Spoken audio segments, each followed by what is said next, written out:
All right, what is going on, people? We are here with Spoiler Alert. I'm your host, Tony Polanco, and tonight I am joined by, I guess, my designated co-host, Mr. Carlos Romero. Yo, yo, yo, can't wait to talk Infinity War with you guys. All right, man, I want to announce our special guest here. First, one of the original Throwdown alumni, Mr. Riku Sun One, the only one. Yo, what's good, everybody? We here to talk about some God of War. All right.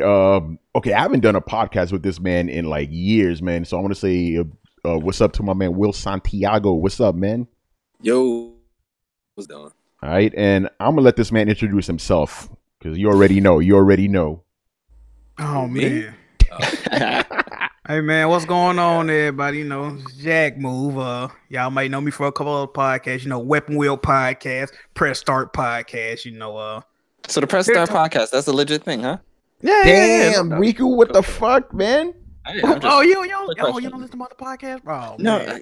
This I is listened to wild. Press Start. I just didn't know you was like legit. Yo, Riku, let this man do his Yeah. intro, son. Come on. Oh no, we good. We here to discuss, you know, game of the year, already, God of War. Okay. So, how's everybody doing tonight? Man, you didn't do it, son. You don't do that shit no more, man. The Man, police. I retired it, He man. don't do that shit. Damn, I son. retired it, man. I retired it. I might bring it back. All right, now I know because I could have just done that whole intro for you. I was waiting for it, like with anticipated know. breath. I kind of knew he wasn't gonna do it. That's why I said stuff. But yeah, you might have to make that like a Patreon thing. You want this? Oh, man, put it behind a paywall. I might have to. That's hilarious. You know, all right, guys. So we're here to spoil the motherfuck out of God of War. Now we're assuming that everybody has beaten it. If you're in the chat room, so I don't want to hear no bullshit. Oh, why you spoiling the game? Look at the title of this episode. Spoiler alert. If you haven't beaten this game, stay the fuck away. Come back later. And everybody else, please enjoy. So as we usually do with spoiler. By the way, excuse me here. Got to blow the dust off this shit. We haven't done one of these in like a year or something.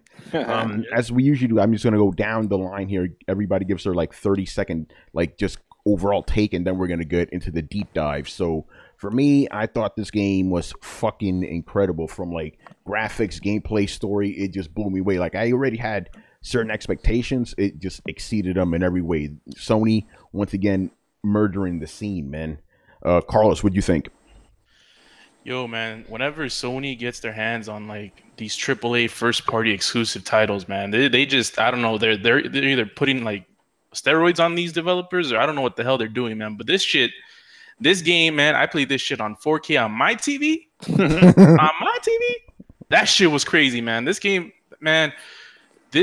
is just a culmination of everything, and everything is amazing. The graphics, like Tony said, the story, the gameplay, everything is just working smoothly, man. And yeah, it does have its flaws, but definitely one of the contenders already of Game of the Year this year, 2018. All right, Riku, quick thoughts. Man, this game blew me the flying fuck away, man. I agree with Carlos, man. Definitely a contender. Currently my game of the year. You know, it knocked freaking Monster Hunter off of that seat. I will see if games that come on later do that. But right now it's God of War 2018, man. And I was a little iffy about the whole change with the to the acts that we have. But I like it. I like it a lot, and we know what comes later in the motherfucking game. Hey, this is spoiler cast, so you should know that the motherfucking blades of chaos in this bitch. Yeah, we'll get into that, and motherfucking Loki, you know. Yeah. All right. Will, great. Man, quick thoughts, bro. My thoughts? Well, I mean, my thoughts are going to be a little biased. As you guys all know, I worked on the game, but I think that I can describe how I felt about the game when I first hopped onto the project until now, right? Until actually like getting a chance to play through it a bunch of times.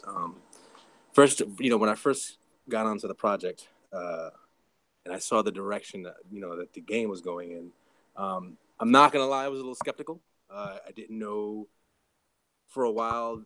It felt like it lacked a clear identity, and if you guys know anything about game dev, that's kind of the thing. You have, a bunch of ideas that get tweaked until you have your final creation. And at first, you know, like just going through this world with just the axe, it felt different. It felt, you know, it wasn't a bad thing, but it didn't feel what what I've known over the years, just playing the franchise. And then, you know, having had an intimate role in combat like I did, man, I mean, we busted our ass to make it feel, you know, just rewarding, and every hit feels crushing and heavy. You really feel the weight behind the axe, and it, you know, it's out of all the weapons that I've played in video games, this is one of my favorite weapons in any video game. And not just saying that because I had some say, I had some input in it, but it feels brutal, and that's what you come to expect from God of War, from Kratos. And so, you know, just going through that, and then seeing it evolve, seeing the combat evolve from kind of Legoland until, you know, what you have now. It's just an amazing experience.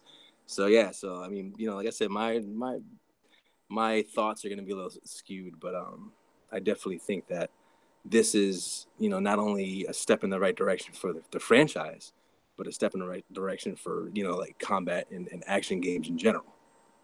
All right, I like that, the insider perspective. And Johnny, man, quick thoughts on God of War before we dive into this. Definitely a great game. Definitely my game of the year. Originally when I saw it, you know, the leaked artwork, the Kratos wearing pants and swinging an axe, I said, what the fuck is this shit, man? I don't want to play this, bro. They need to end the series. But when they actually showed the game at like E3 2016, I said, I need to play this. This is finna be fire. And it lived up to my expectations. I really, you know, the game do got some negatives, but the positive definitely outweighed. Sadly, a lot of the key story elements, ironically, were spoiled for me. So I'm kind of salty about that still. Yeah, we'll get into that. Man. We'll get into that. A lot of shit, man. But the game is great, man. I'm loving it. A lot of this post-game content got me pissed off right now. But other than that, man, fantastic game. Combat's on point. Axe was a great addition, like y'all said. And yeah, I love it. Fuck yeah. By the way, I love the whole thing. You were like, man, they got pants on Kratos. What the fuck? Yeah, I was like, man, what a loincloth joint that? What's man? Oh, that's hilarious, man. All right, so let's get into it, man. So obviously, this game is taking place like, was it like 4 years since the last game dropped? It was been a while since the last game dropped, right? And you know, the way I've said this many times, right? Like, to me, I felt that the God of War games, even though I fucking love them to death, they kind of ran their course, you know, like you couldn't drop an old school God of War game in like nowadays, like it wouldn't really work, right? It would just feel antiquated. So I was like, on one hand, I was happy that they were changing shit, but then on the other hand, I was like, I don't know, man. But obviously, you play the final product is good, and I love just the introduction of it. This like very different type of Kratos, man. Like even though he's, you know, he still feels like Kratos, you know, he's still the same kind of guy, you know, at the core, like. You could tell, like, yeah, this guy's gone through some shit. It's like, especially after the end of God of War 3. So I wanted to get you guys' thoughts on, you know, what did you think of Kratos when you first saw him in this game? This more like quieter, more solemn version of the character. Jack Move, you can start us off, and then we'll just jump in. You know, what do you think of this Kratos? Especially since he had pants on, you know. Definitely a more mature Kratos, man. You know, he was more calculated in his thoughts. You know, he learning from his mistakes and whatnot. He was just, you know, more focused. You know, trying to look out for his son. You know, Atreus, and he didn't want him, you know, pretty much follow down the path that he went through. You know, vengeance ain't always, you know, the best outlook on life. You know, he was chilling. You know, laid back in the cut. He was really just doing his thing, man. Didn't want to be bothered. I can also understand that, you know, falling back. But I like the direction they're going with Kratos. A lot of people not fucking with the voice actor, Christopher Judge. I like the performance that he put in personally, you know what I mean?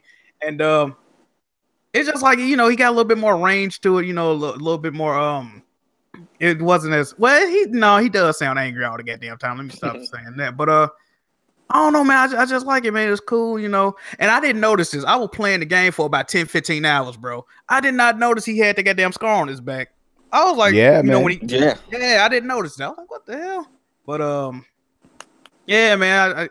I'm digging the evolution of Kratos. I'm fucking with it. Yeah, Rico, what do you think, man? Like when you first saw Kratos and like how he was portrayed in this, did it come as a shock or anything? Are we just keeping this to the evolution of Kratos' character? No, take it wherever you want, man. I just want to know what were your initial thoughts, but you could take that wherever you want, obviously. Yeah, I'll just speak on the evolution of Kratos and then the franchise a little bit after that. Yeah. But the evolution of Kratos, I like the fact that now, because you remember how anytime you talk to anyone about God of War, they always their main gripe or something they can always knock the series for it was its story and the fact that it's just a fucking overblown revenge story, nothing special, and Kratos is not likable. Other than him kicking ass, you can't relate to him, which you weren't even supposed to in the first place, But when it comes to this one, the story is just as engrossing a story you would get from like a game like The Last of Us or Horizon or the Uncharted games. But then you also have Kratos, a character that damn near all of us, from a character standpoint, did not give that much of a fuck about. Now we really do, care about him. We can see the characterization around it. We already know his backstory. By playing the previous games, and it's just, I agree with what Jack Blue said. His character is someone that you actually want to like follow, and when he says stuff now, it actually means something behind it, and him taking all that knowledge and moving it over to his son. Even though I ain't no father, I can definitely see fathers, at least they will be able to relate to that, even if it's to their daughter or, just if they have a child. Yeah. And that's the whole thing about, like, obviously I'm not a parent either, but obviously the whole goal of being a parent is you want your kid not only to have not only to have a better life than you, but to be better than you in all respects. Yeah, so I think definitely. Yeah. So even if you're not a parent, you could definitely relate to that, Yeah, dude, man, that scene. I can't believe how hard that scene hit me. I didn't realize it till a teensy bit after it happened. It was the cutscene where Kratos was holding Atreus's face, and he was like, you can tell the acting on it from voice and it was motion capped, right? Yeah, it was motion capped. Yeah. All those scenes were motion capped. You can see it through the motion cap, the emotion that was put into the Kratos's face when he was holding Atreus's face, and he was legit just looking at him and telling him, "You have to be better than me." You can really see the real good acting behind that part. And it really hit home. He really did a good Christopher Judge did a real good job at that part. Yeah. And as far as I was just saying, I hope everybody saw that Twitch stream yesterday. We actually got to see some of those scenes acted out because, again, they all acted out in real life, all that shit. The Tribeca stream. Yeah. Mm-hmm, yeah, that's right. And go ahead, Riku. Finish your thoughts. The little evolution of the gameplay. I'll just say it's definitely a lot more methodical now. I like that. Yeah, well, we're gonna get more into the gameplay in a bit. Definitely. Will, what do you think about the way Kratos was portrayed in the game, the way he evolved and all that? Well, I mean, right now, as I walk around the studio, there's key art and magazine covers and awards and of all the old games, right? And on these games and all these covers and all these artwork, he's fighting. He's about to go, going for the kill. He's enraged. He's all these things that we've come to expect from Kratos. Then you see him now, right? And I look at something. I'm looking at something right now where it's like, this is the path and the road that he's taken to get here, and this is the results, right? These are the results. He's in this game he's a god choosing to live as a mortal because he's tortured. He has a tortured past. He's running from his past, and he's he pretty much committed deicide. He killed a bunch of gods. He killed pretty much the entire Greek pantheon. Yeah. And he carries that weight, and he does not more than anything else. We already know what happened to his old family. His first family, right? Yeah. With his old children. And he has this son now, and there's already we come into this game with already tragedy.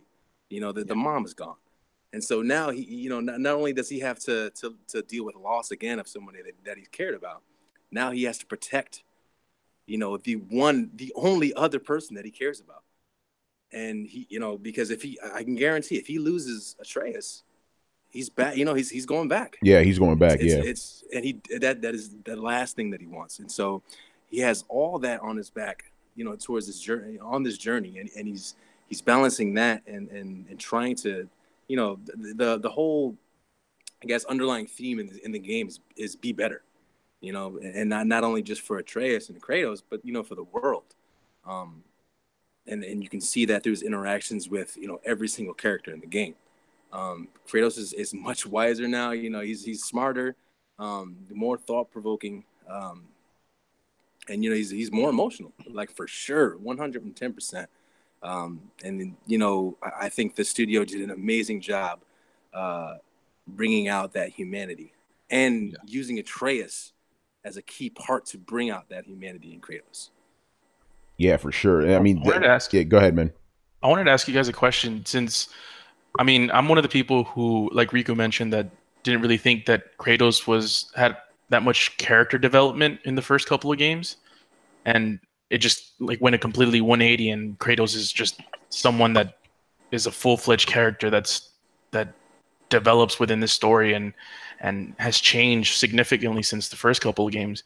A lot of people mentioned if it would have been, it's a good idea to have sort of either DLC or a prequel to this game to show how and why Kratos decided to change as a character.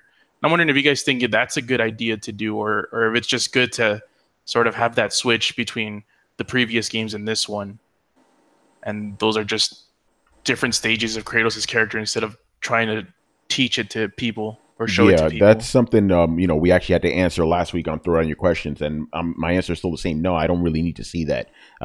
We got Kratos here. We understand why he changed. If you play the other games, you understand the man he was and the man he is. I feel that, you know, perhaps seeing how the journey happened would kind of cheapen it. You know what I'm saying? Because it's up to you to kind of fill in the void or whatever. But going back to what you were saying, Will, it's like, yeah, Kratos was portrayed as this very specific character, but you needed to have that type of character in order for you to get to the Kratos we have now, you know?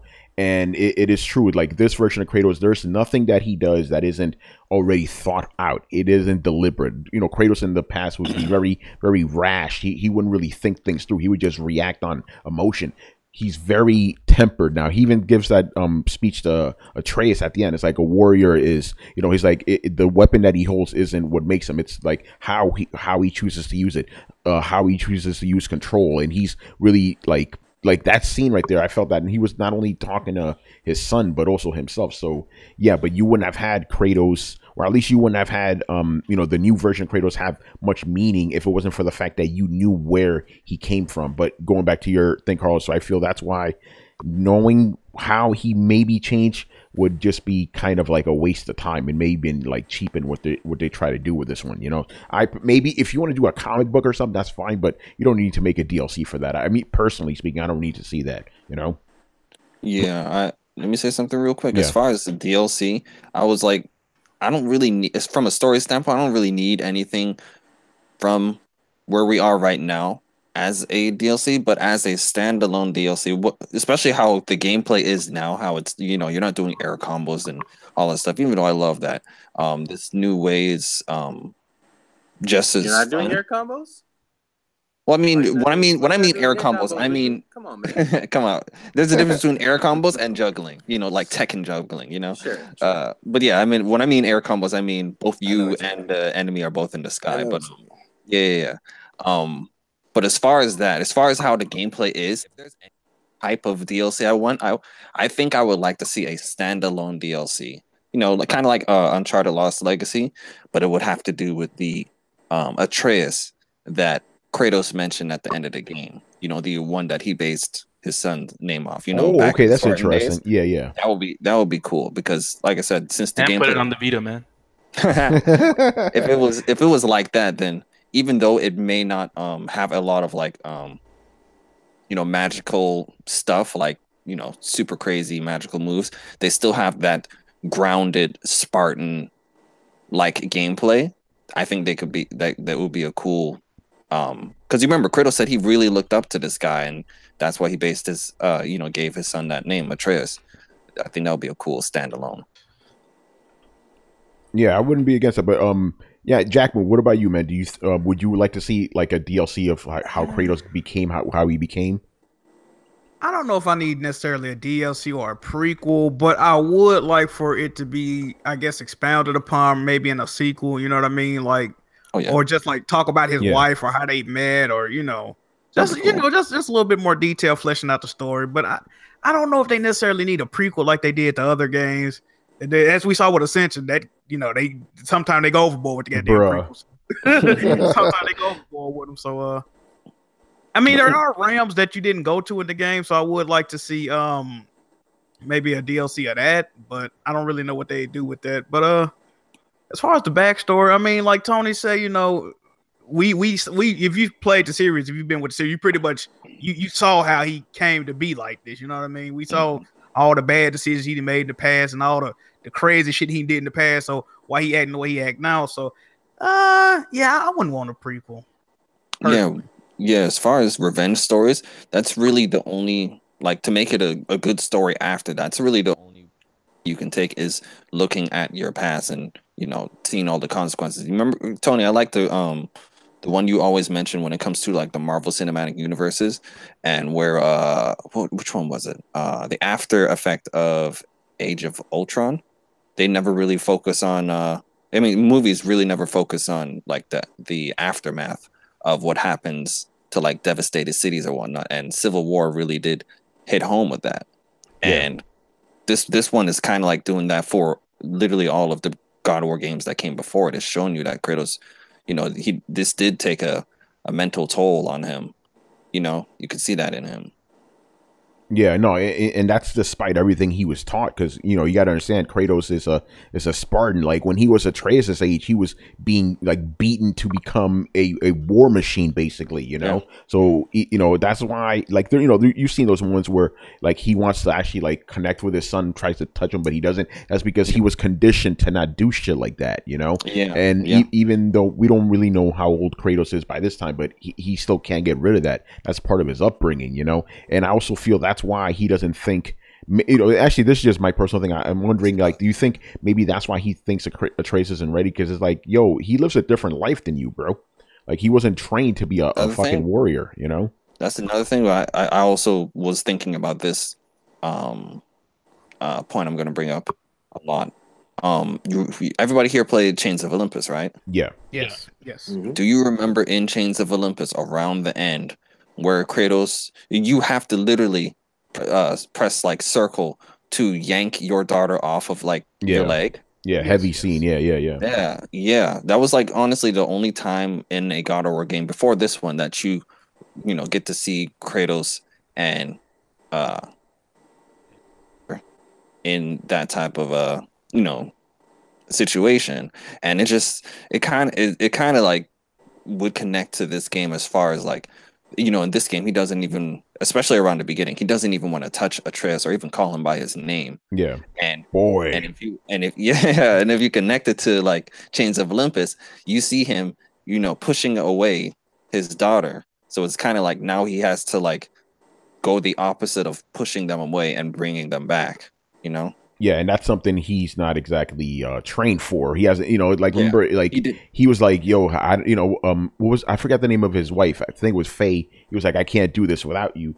And if you saw that stream yesterday, it was interesting. It kind of answered something that Brett on the show said. He was like, "Does Kratos is this the first time Kratos met his son?" No, apparently Kratos was living out in the forest most of this time because he was afraid, because of his internal rage that he would take it out on Atreus and Faye. So he stayed away from them for many years and shit, because he just didn't want to unleash that on them until he got control of himself. You know what I'm saying? So you're right. It's like he has to learn how to be like an actual father this time, not just, the kind of father. Yeah.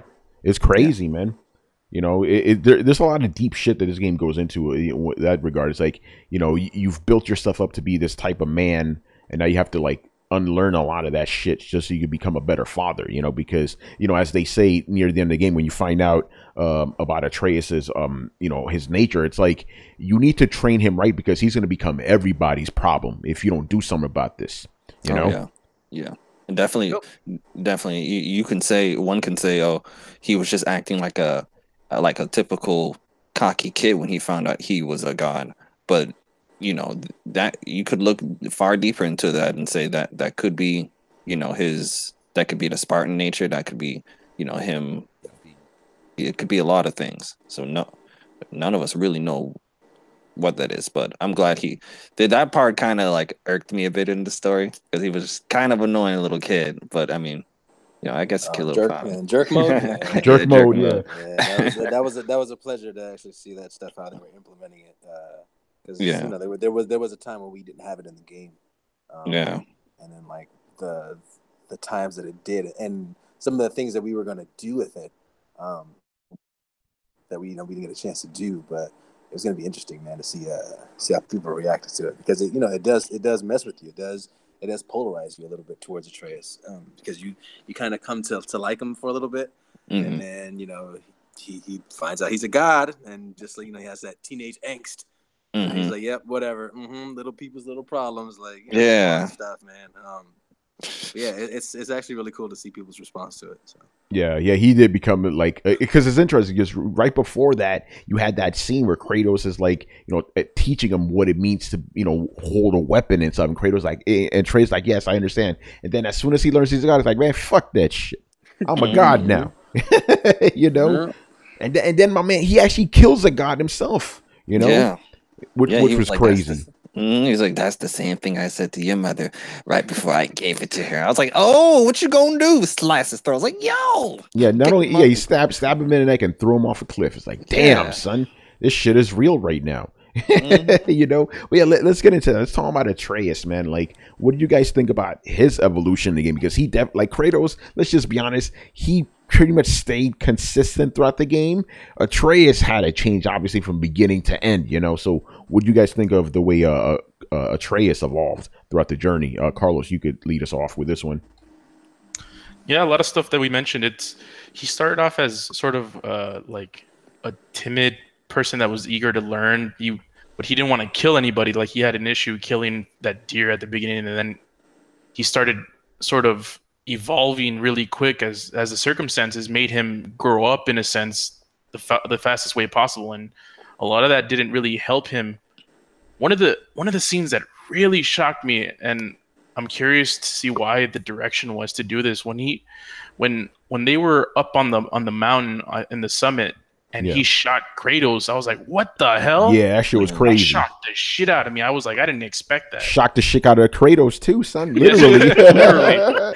Yeah, figuratively and literally, yeah. Well, you have to understand, right? He's Kratos' son.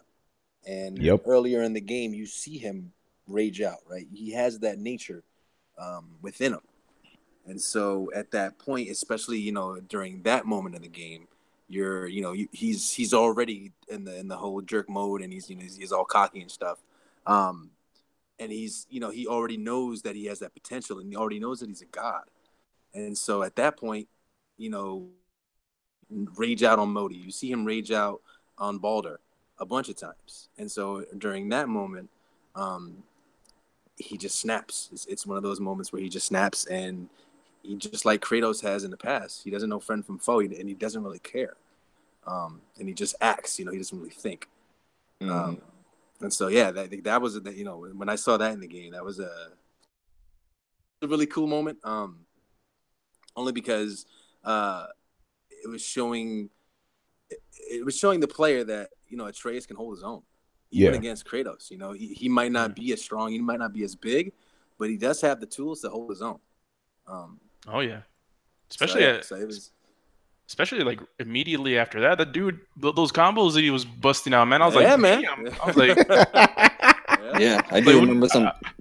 Go ahead. He turned into Legolas real quick. Yeah, man. Right? I was like, I don't think we need Kratos anymore. I think you got this. Yeah, yo, can I unlock that move? What the fuck? Yo, but it's a good thing you talk about it, Carlos, because I played the game twice already, and both times, even when I saw it coming, I'm still like, damn, Atreus, really? What the fuck? Like, it really just comes out of nowhere, bruh. It's crazy. I'm curious to hear your thoughts about, not only Atreus' growth in the narrative, but Atreus' growth in the gameplay, in the combat. Yes, man. As you start to upgrade him, and you start to unlock a lot of the skills. Like, what do you guys think as far as just the parallel between like his growth in game and the narrative, as opposed to in the combat. Yeah, and I'm glad you bring that up because like at the beginning, I'll be honest, I felt Atreus was kind of just there to just, for Kratos to talk to. Like, even in combat, I feel he wasn't really doing much. But as you progress through the game, you unlock more of his skills. Like, he became invaluable, bro. Like, yep. I'm like, remember when you get to Helheim and you don't have him there? I'm like, shit, I'm out a couple of my moves right now, because I would really depend on him to, like, stun motherfuckers so I could come in and do my old shit. So yeah, he definitely became really, really like indispensable, man. Like, yep. He's not just there just to like fill in the story. He's really there to become like another tool for Kratos to use, When you mentioned that, Tony, the first thing that came into my mind was when I was playing the game and I got to the final boss, I was like, I sure as hell hope they don't take Atreus away from me, man. Shit. And he came in clutch in that fight. He really did, man. He helped you out. It's like at the end of it, I know I'm skipping ahead a little bit, but when Freya, I need to say this right now, son.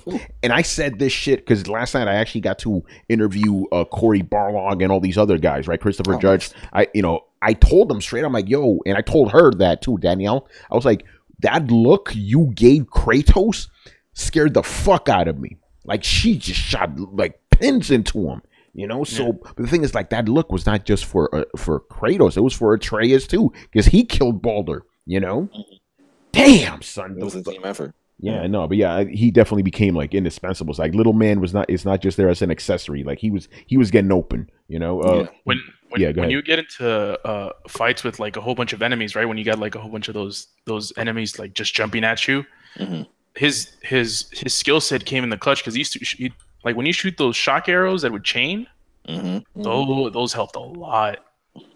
So like I like Tony mentioned, he didn't only become a side character that just threw you health potions or whatever and just chilled and talked, right? You utilized that character because you needed to. Well, unless you're not going to beat the game on normal difficulty if you're just going to play by yourself. Yeah, he even tells you, he's like, hey, I could do more stuff if you want me to. I'm just saying. Like, come on, Dad, I can shoot some arrows, bro.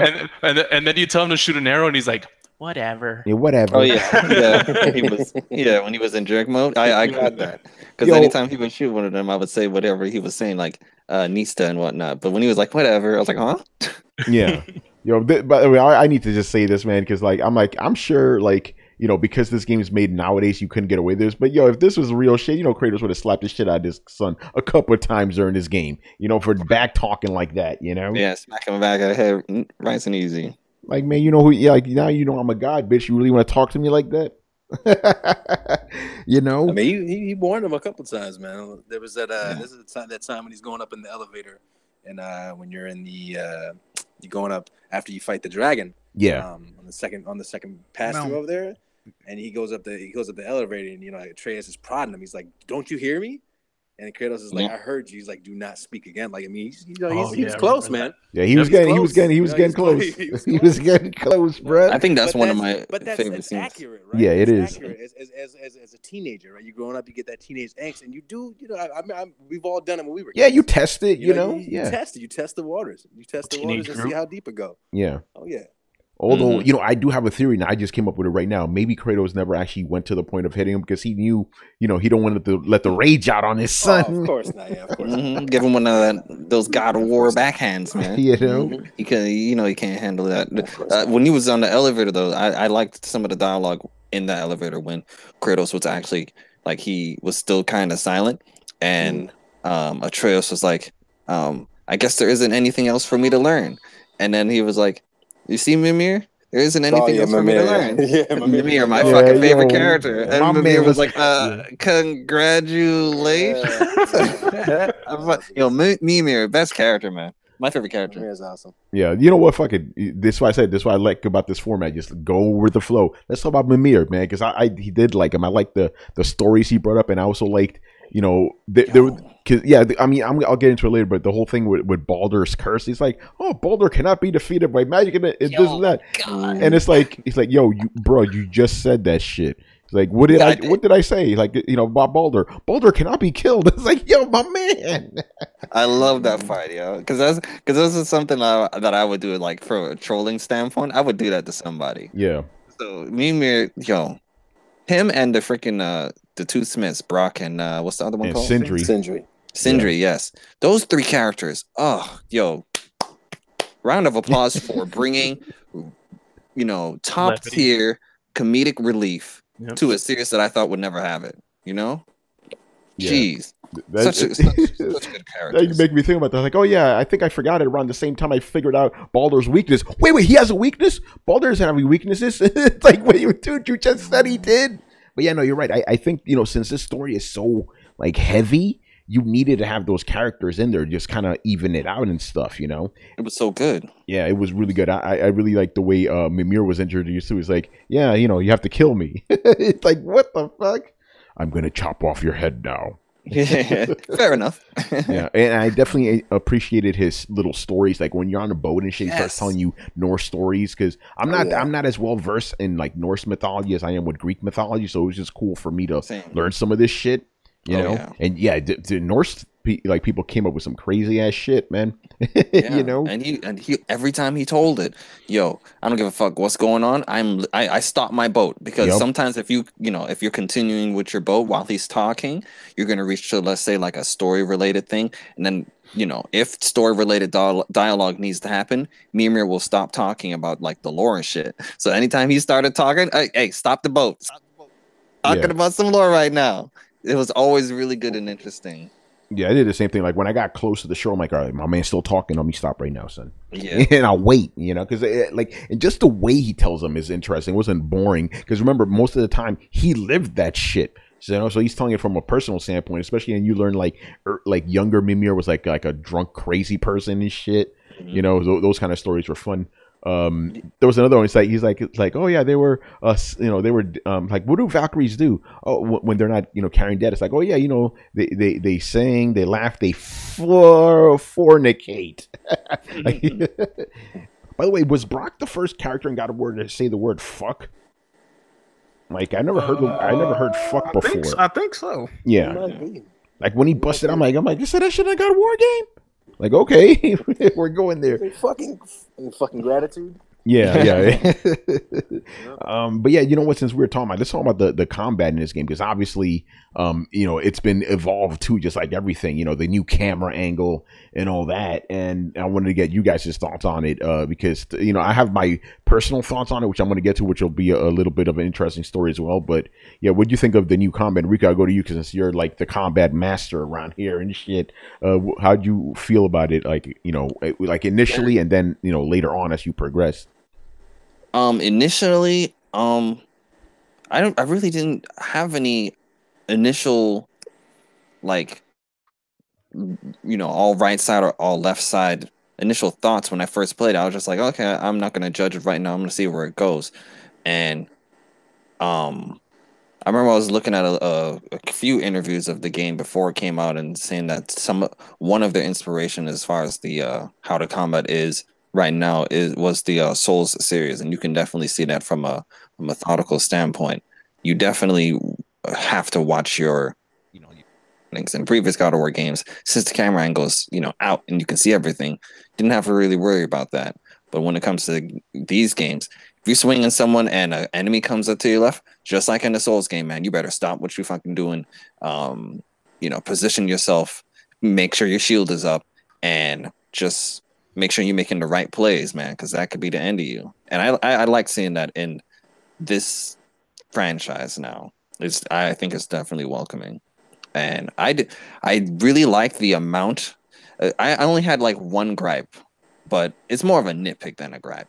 The runic attacks, they're so fucking awesome.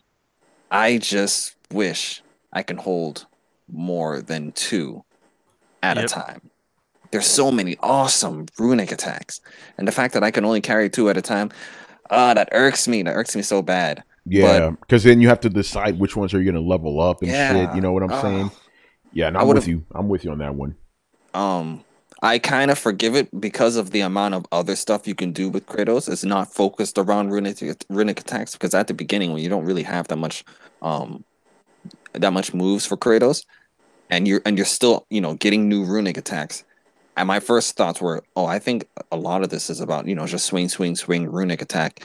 But, you start to get the moves where you can hold, the cleave, the stance moves, where he goes back to neutral, and then you start doing those. So there's other stuff that you can do with Kratos that aren't, about runic attacks. And then obviously when you get the Blades of Chaos, they have their own runic attacks also. So technically you have 4 instead of 2. I'm not counting the circle one, since that one's kind of like a buff. It's not really an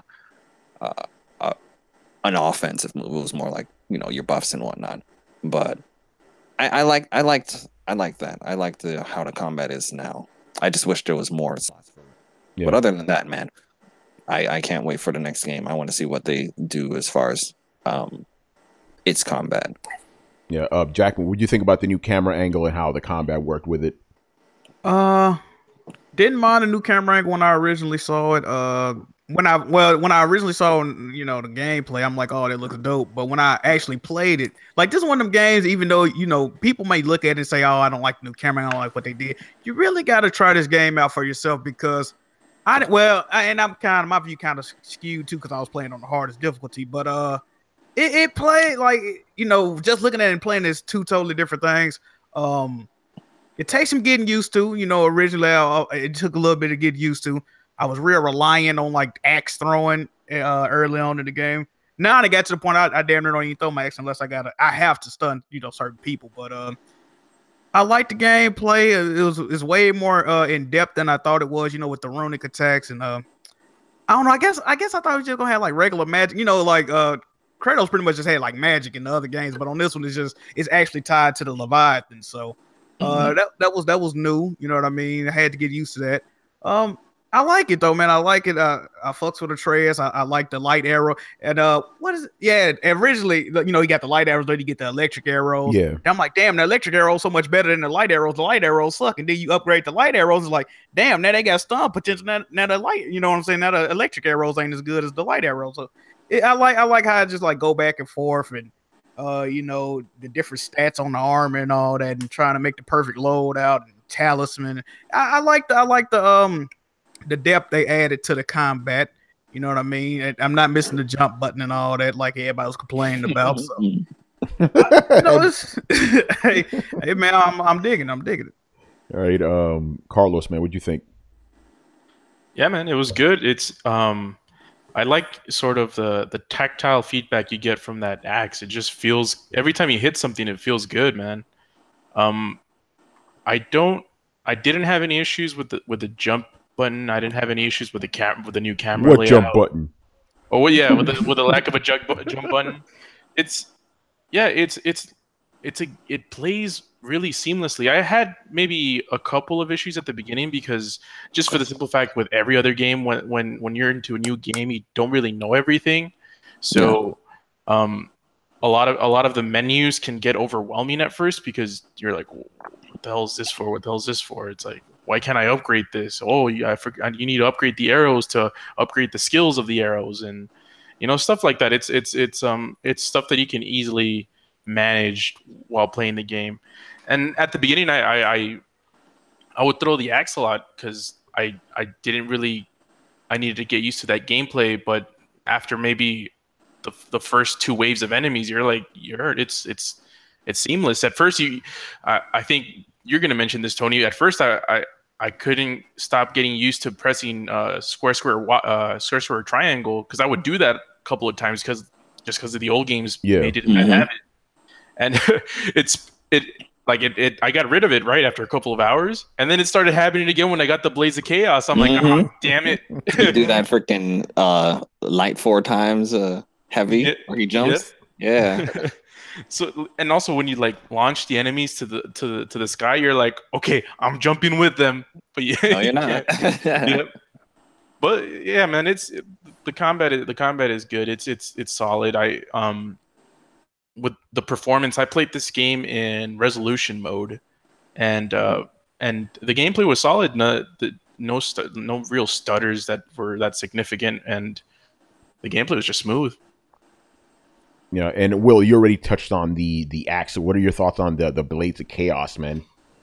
Well, I mean, I'm having a blast just hearing your comments on it, man. Just because like I said, I had a pretty intimate role in combat, and for a while, man, like we struggled to kind of make the blades feel as cool as the axe, right? Because the axe is the new hotness.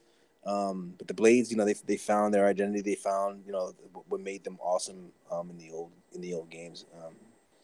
And the thing I love about our combat is, especially with in regards to the tactics that you have to employ, especially in the harder difficulties. There's a lot of nuance, and the beauty in our combat system is in the nuance. By using, just the different ways you can stun, the different ways you can launch, the different ways you can keep your combo going, weapon switching, back and forth mid combo. A lot of you guys talked about the axe and the blades, but you gotta give props to the bare hand stuff too, because word, yeah. Shield. Oh my god, yo, the bare hand shit, like you really do need that. Like if you want to stun some guys, man, you really need that, for sure. So yeah. It's the most diverse combat. I'm so grateful that I was able to see, under the hood of how the combat system was built, just because this is I have such an appreciation, and this combat system that we built is so diverse and so robust. And yeah, man, like I'm happy to hear you guys' thoughts and you guys' praise and what you guys like and what you didn't like. But yeah, I'm a little biased, but I do got to dip out, guys. I got to go back to work. But yeah, man, it's been a pleasure. Yeah, thank you for being on, man. Really appreciate it. For sure. Yeah, man, I'll let you guys know. All right, man. But by the way, just quickly, I'll just let people know where they could find you and all that, man. Nowadays, I think what is it? Twitter is NY_Warpath. I think my IG is journey_of_will. That's with 1 L. And yeah, that's pretty much it, though. My man. All right, brother. Thanks a lot, man. And thank you for creating such a great fucking game, man. Just let me just say that right now. Congratulations, man. It wasn't just me, man. It was you and the team, bro. The people's guys. Yeah, man. Yeah, for sure. I'll let them know you guys appreciate it. Yeah, please do, man. Please do. Thank you, man. All right, guys. Yeah. All right, peace out, man. Take it easy. All right. So I'm gonna just tell this story. I think I told this on Throwdown, but I got to tell it here because you guys might find this funny. I'm pretty sure most of you already know this story. So basically, as soon as the game started, it says, press R1 to attack. I'm like, fuck out of here. I'm not playing that way. So as soon as like the proper game started, I went to control so I could change them. It said classic. I'm like, I'm going with classic. Fuck that. I'm old school, man. Fuck that shit. So I played the entire game, on classic. And as I was telling people, I'm like, yo, this is legit the hardest fucking God of War game I ever played. I was getting fucked up all the time, and it was mostly because I kept getting sideswiped. I couldn't see behind me. You know what I'm saying? So I'm like, your boy was getting fucked up. So, I was, again, I let the game go for a little bit. And my boy Kal-El, shout out to Kal-El, he was like, yo, Tony, man, it's like, I think your problem with the game was that you were playing this shit on classic. You need to play on default. I'm like, with the buttons on the top, that shit don't make no fucking sense, And he's like, it's like a Souls game. I'm like, yeah, that's like a Souls game, but this is God of War, motherfucker, He's like, yo, trust me, bro, play that shit on default because you're going to have camera control. When he said that, I'm like, oh, shit, that's right. If I have two thumbs, my index and my middle finger, with the attack buttons on top, I'm gonna have my thumb ready for the camera. Like, let me give this shit a shot. First 3 hours, I was getting even more fucked up, because not really because the combat was weird, just because my muscle memory was just so hard. But but I did do a quick stream, and even in the stream, you could see me like adjusting to whatever. And halfway through, I'm like, yeah, man, this is the ideal way. Like, shit that was giving me problems in the main game was a breeze. Like, every encounter was like easier now because, again, my main problem was I was getting sideswiped. That issue wasn't there anymore. I was always able to move. And the thing is, because the attack buttons are on top, you cannot hit R1 as fast as you can hit square, right? So I was more deliberate with my attacks. I couldn't spam, you know what I'm saying? So I'm like, yeah, I think they did a really good job of putting the attack buttons up there because, you know, as you guys already said, this is more of a slower, more methodical type of combat. So since I had to slow down the way I played, I had a better experience. Like I said, all the boss fights, like especially with Baldur, I'm like, yo, this guy's not even a challenge right now. As a matter of fact, Riku, I remember I was telling you the final boss fight, like the only thing I didn't like was like when he brought the minions and shit. Mm-hmm. Yeah. The first time I fought him, I was getting fucked up by those minions. Whenever it brought him, I'm like, oh fuck, what am I gonna do? I can't see, you know, because it's a very small area. I was nothing, bro. I was happy he was bringing those minions because they had health. Bring it on. Yeah. I was like, bring them, son. Let's go. Because not only did they have health, but they also boosted my my rage. I'm like, yeah, keep bringing them, son. Let's go. You know, I went through kind of the same phase as you. It didn't take me till the end of the game to figure it out. I had to start a whole new game to figure that out, bro. It was like I was definitely at the halfway point. So when I did switch over, I was still making like little brain farts, or you know, when I go into rage mode, I'm already pressing square when I should be, you know, pressing R1. Yeah, I'm still making those little brain farts, but I don't think I had that issue as far as enemies hitting me from an angle as much as you did when it came to the classic layout. What did you know, confirm that I should change, or at least definitely give it a try the modern way, was when you are holding your axe, you know, in the aim mode. So you're holding, you know, one of the L buttons, L, and you know, you're using your left analog to move Kratos while you're aiming the axe. But then you also need to use the right analog also, you know, to move, you know, the ridicule. Yeah. And then you need to use the attack button or the heavy button to light throw it or heavy throw it. So in the classic controls, you can't necessarily have your right thumb moving the right analog to aim while, you know, getting ready to throw it by pressing square or triangle. You know, that's your thumb doing two things at once. So that's what made me say, okay, I kind of understand why they put it on R1, because now my index finger can do, you know, throw it while my thumb aims with the analog. That was the main thing that made me switch over, because I was at parts where I was just like, man, I can't. How the fuck am I supposed to do this? You're not supposed to do it this way, man. This is why they fucking did it. Yeah, no, you're right about that, because the funny thing is, my first playthrough, it was extremely rare I would throw my axe just because it was cumbersome to do some.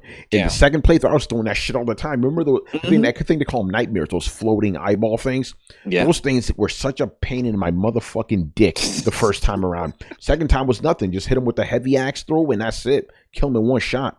That move you do where you throw the axe, right, and then you aim, and then you press the heavy button, and the axe comes flying back, and Kratos jumps. Yeah, man, slams that bitch. Yo, I fucking love that move, and I did it a lot when I went over to modern controls. It was just easy to do. Yeah, so I wish I would have done that the first time around, but it's all good, you know. Do you guys interact with the chat? Yeah, I'm interacting right now, motherfucker. What's going on? K2 Zen, OBJ, Fatal Mephisto. We see all you guys, man. We're interacting with you right now. But just forgive us if we don't interact right away, because we're obviously having a conversation amongst ourselves about the game. All right, let's move on to a couple other things here. I want to talk about the new setting, right? The Norse mythology setting. Very interesting, because obviously all these games had taken place in the Greek era or whatever. Now it's taking place in the Norse lands. I personally, you know, I liked it. You know, again, I'm not too familiar. Like, I'm gonna be honest, my knowledge of Thor of Norse era begins and ends with Thor comics. Like, I'm just being real. Marvel, right? Yeah, Marvel comics and shit. Yeah. But you know, I mean, I've done some of my own independent research and shit, but for the most part, I'm not very well versed in it. So it was just cool to me to, you know, see that. And you know, it's funny that this game came out in in April, right? I believe it was. Mm-hmm. This is, I mean, I don't know how it is for the rest of the country, but this is one of the coldest fucking Aprils I've ever experienced. So that cold setting kind of made sense to me. You know, It was just freezing up here in the Northeast, you know, but yeah, I liked it. I liked the monuments they had, the different gods. They didn't have a lot of them, you know, as I would have expected, but I did definitely enjoy the Norse setting and all that, the myths and all that shit. Oh shit! Okay, by the way, this is how you know shit is real with God of War. Damien in the chat right now saying this game is awesome. Damien, big Xbox guy saying that. You already know this shit is real right now. You know, but yeah, Jack Movement, what'd you think about the Norse setting and all that, bro? You know, much like yourself, I'm not really I guess you say knowledgeable on Norse mythology. Because you know, you learn, well, me personally, I learned about, you know, Greek mythology in school. So, you know, I knew about all that, but I'm not really, you know, too knowledgeable. I do like the new setting. Only thing I do not like about Norse mythology, man, some of these words and the way they spelled and pronounced, like Muspelheim and Niflheim and Jormungandr and then you look at the characters. They got like two eye dots above the circle. Fucking wiggly line with an upside down. It's like, how the fuck I'm supposed to pronounce this, man? God damn. I think one of the trophies, maxing out your health, has that shit in there. I just find it funny that you're over here talking about how you like, how am I supposed to pronounce it? You actually pronounce all that shit correctly, bro. Right? I've been studying. I've been trying, bro. Like, this shit is wild. Like, yo, you say Jormungandr correctly. I got to give you props for that one. I've been trying, man. I've been trying, but yeah, I don't know. You know, I didn't know much. You know, I only knew like Thor, Loki, and Odin, but I really, you know, not too. But I noticed throughout playing the game that the Norse mythology and the Greek mythology do have a lot of similarities, man. Like the conflict between the gods and the giants in Norse is kind of like the conflict between the Titans and the gods in the Greek mythology. You know what I mean? So, yeah. I saw the parallels there, you know, and I'm digging. I want to do more research. You know, I just want to, you know, get more knowledgeable on the topic. But definitely a welcome change. You know, They kind of tease a little bit of other mythology they might want to bring into the series later on. It was on the board, like the corners and all that. So I like it, man. I really like it. Yeah, that was cool, man. I do want to quickly get into that, how, like, because basically, you know, let me back up a little bit first. What I thought was cool about this Pacific mythology is, like, because the game is called God of War, right? And if you really think about it, like, even though Norse mythology does have a specific God of War tier, they're all kinds of God of War. And like Thor is a God of War, Odin is a God of War, all of them, they all fight. Freya too, she gets busy. You know what I'm saying? Quick thing, Reggie says that in Norse mythology, Thor is a scumbag. No, it depends on what it depends what story. Yeah, but generally Thor, you know, especially during Viking times, he was actually one of the most revered gods. You know, they really like Thor. You know, but yeah. Anyway, Riku, Norse mythology, go. Norse, man, Norse. Yeah. Conversely, about Norse, I'm with you, Tony. When it comes to Norse mythology, majority, if not all of it, comes from you know, the Marvel's version of Norse, you know, and a little bit of it from a couple of other games, and then Vinland Saga, man. Yeah, I was just about to say that. Reading the manga Vinland Saga, because I didn't realize not in there, but a lot of those characters in Vinland Saga is about Norse. Like the main character, his name is Thorfinn, and his father's name is Thors, and there's a Floki character, and this and that. So I'm like, for some reason, a lot of like Norse has been like making its way in my life lately, and just I like it a lot, because this is like, it's one of the mythologies I really haven't been paying attention to, and even with the amount of Norse that I got from the Marvel version, I still really didn't like Thor until, you know, like Thor Ragnarok. So even when it came to like the stuff that I knew from Marvel, I never went out of my way to like watch or read anything Thor in Marvel stuff either. But when it came to God of War, and especially when Mimir was telling you about the lore and the past stories, all of that was interesting. I like the way they presented it in this game. I think out of all of the mythologies they could have put Kratos in next, this one was the best one. This one was definitely the best one, because it's best and more like, most natural too, you know, for the franchise. Yeah, because I completely agree with Jack Move said. It's really similar to the Greek, so it definitely can act as a soft reboot for the series. I remember when I first started playing it, I think I told this to you guys even before the game came out, and a little bit when I started playing, where I kind of wished they didn't use Kratos. They used a different person and just made it in the Norse mythology, but still kept the name God of War. Kind of like how you see how the Resident Evil games is a different character, still Resident Evil. A lot of video games do that, same franchise, but a different character.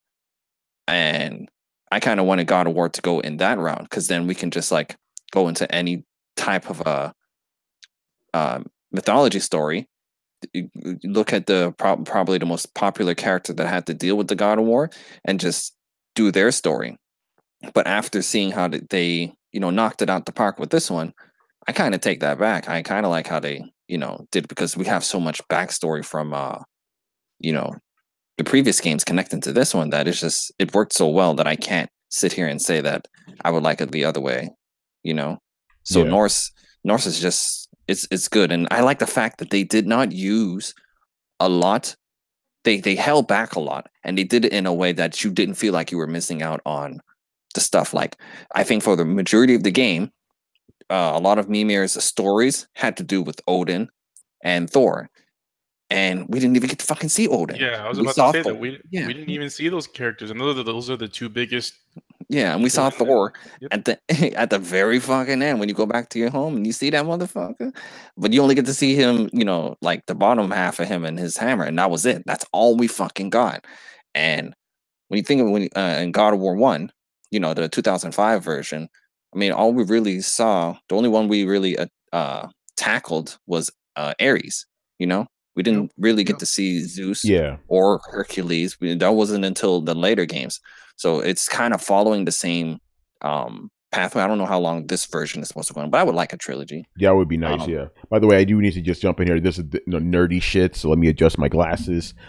Technically, Zeus was in the first God of War game. He just disguised as other people and things, That is true. That is true. Yeah, that is true. But I was, I know what you're talking about. Yeah, but you're right. Well, actually, Riku voice. I see.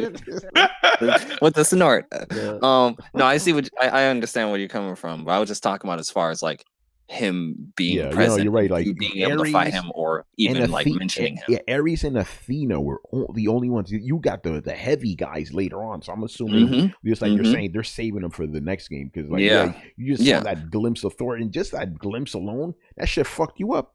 Yeah. By the way, I need to quickly add this in here, because I could tell these guys were watching a lot of Game of Thrones. Who made this fucking game, son? Because like, you have enemies that straight up look like White Walkers, and then Thor, tell me Thor didn't look like a member of the Night's Watch just with a fucking hammer. He looked just like one of them. He had the big black coat and shit. It was snowing. I'm like, that's fucking Jon Snow, son. Yeah, you got dude with that cloak over him, kind of built like Jiren. You can't really see it. Fucking, but yeah, this I like the fact that they really held off, because easily put Thor. What I tell people when I played that final boss against Baldur, I fucking loved it a lot. I get to see the synchronization between Kratos and Atreus at their at their best. You get to see them going back and forth between Baldur. It was fucking amazing. But the overall fight did not, in my opinion, feel like a final boss fight. It felt like the boss that you fight before the final boss. So when I finished it, I'm thinking, okay, now let's get ready for this final boss, especially since they take you back to the hub and they're like, okay, the game kind of low-key warns you that you can't really, once you this is the end of the game. Once you go back to this area, this is the end of the game. So you're like, well, I thought when I was going up to the cliff, that one more enemy was going to drop down, maybe Thor himself, to stop you, and then you fight him. That's what I thought was going to happen. That didn't happen. We got our little conclusion roll, yada yada yada. But it was still executed really, really well, and I like the fact that they held off on the big guys for the next games. Yeah, because there was a couple of moments in this game, like, remember like when Atreus falls sick and you're going home to get your blades and it's like thunderstorms everywhere, because remember Norse mythology, thunderstorms happen when Thor is fighting somebody. You know, actually, I think I just answered my own question. I think I just answered my own question because remember, after you fix up Atreus and you let him know what's up, you meet Thor's son. He's all fucked up. I just realized, oh shit, when Kratos was going to get his blades, those thunderstorms that you heard was probably Thor fucking up his son. Oh shit! Yeah, you're right. I didn't catch that. That's a good one. That's right. Yeah, giving them a nice beating. Yeah, you're right. You're right. Holy shit. Yeah, because remember, thunderstorms don't just happen in Norse mythology. Whenever they happen, Thor is fucking somebody up. He was, hold on. I gotta control myself right now, son. That shit is crazy. Goddamn epiphany. Very observant. Very observant. Live, y'all. You'll see Tony having an epiphany, man. You know, shit. Man, I should have the camera on. But yeah, now I lost. Damn, I'm too fucked up right now. Anyway, Carlos, man, Norse mythology. Go. What'd you think? Yeah, kind of like pretty much everyone here. I didn't really know that much about it other than what was on the Marvel films and a couple of other stuff. But I wanted to talk about how they handled the realms. I really liked the way they did that. The only disappointing thing with the whole realm system in this game is that some of them were locked. You didn't really get to like they're kind of just teased. Yeah. But I really like how the way you traveled from realm to realm, and also it's pretty awesome. And this was also mentioned. I think Riku mentioned this. It's like how you can have this amazing game and not even have your heavy hitters yet, like Thor and Odin. Like we didn't like. I mean, we barely got to see Thor and nothing to Odin. What was the other dude that they kept on mentioning? The realm. The dude that set up the whole 4 realms thing. What was his name? Oh yeah. Oh, I forgot. That was another dude that. Who, Tyr? Yeah, Tyr. That's another character. That was the God of War. Yeah, he's the God of War. Yeah, Tyr is another character that they Mimir continuously told us stories about him, but we didn't even get to see what he looked like in this game, holding off. And I like it. I mean, one would say, "Oh, this is ginormous prologue to this new pathway," but hell, if it is, it's a really fucking good one because they did a great job of making it feel like a complete game, even with them holding off on the big cats. And we're gonna get some real shit the next game, son. Like, because you saw when you saw that ending with Thor, and it's interesting about that. I want to let this is not a side thing. This is actually important, right? At the end of the game, right? It's called the Fimbulwinter starts, right? And for you guys who don't know, Fimbulwinter is the predecessor to when Ragnarok starts. Ragnarok is when all the gods die, right? So Fimbulwinter is supposed to last 3 years. That's how long it's supposed to last. So remember, the end of the game said a couple of years later. That's when Thor shows up. So I think he shows up at the end of the Fimbulwinter. Ragnarok is about to start. And one of the theories that's going on right now, and I think I may subscribe to this just to make it more interesting, because you're expecting, when you see it, you expect, oh shit, they're about to fucking throw down, son. I think Thor is probably showing up to get help from Kratos. Some shit. That'll be interesting. Because here's the thing, Kratos, by killing, just for you guys who don't know Norse mythology, Baldur's death signifies the beginning of Ragnarok. Kratos made that shit happen 100 years earlier, as Mimir says in the game. Yeah, I remember that. He fucked that up already. So it's possible that Ragnarok is coming. Thor, he may not actually want to fight you. He's like, listen, I want to fucking kill you because what you did for my sons, but this shit is happening right now. You need to take on Hela, man.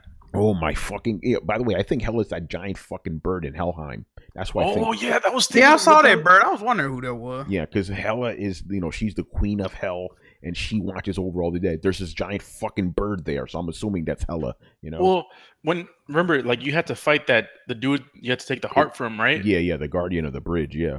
When I killed that dude and they like low key just showed that fucking bird on the side view of the camera, I'm like, oh shit, Kratos hasn't seen him. I thought I was gonna fight him. Yeah, no, that bird was there like the whole time just chilling. I'm like, that's got to be Hela, because who else? Because that's her fucking realm. She watches over the dead.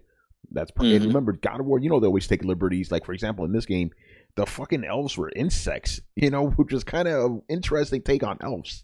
Yeah. Like they were living. Them motherfuckers annoying. God, yeah, they were annoying. Even when go ahead, man. What did you think about those elves, man?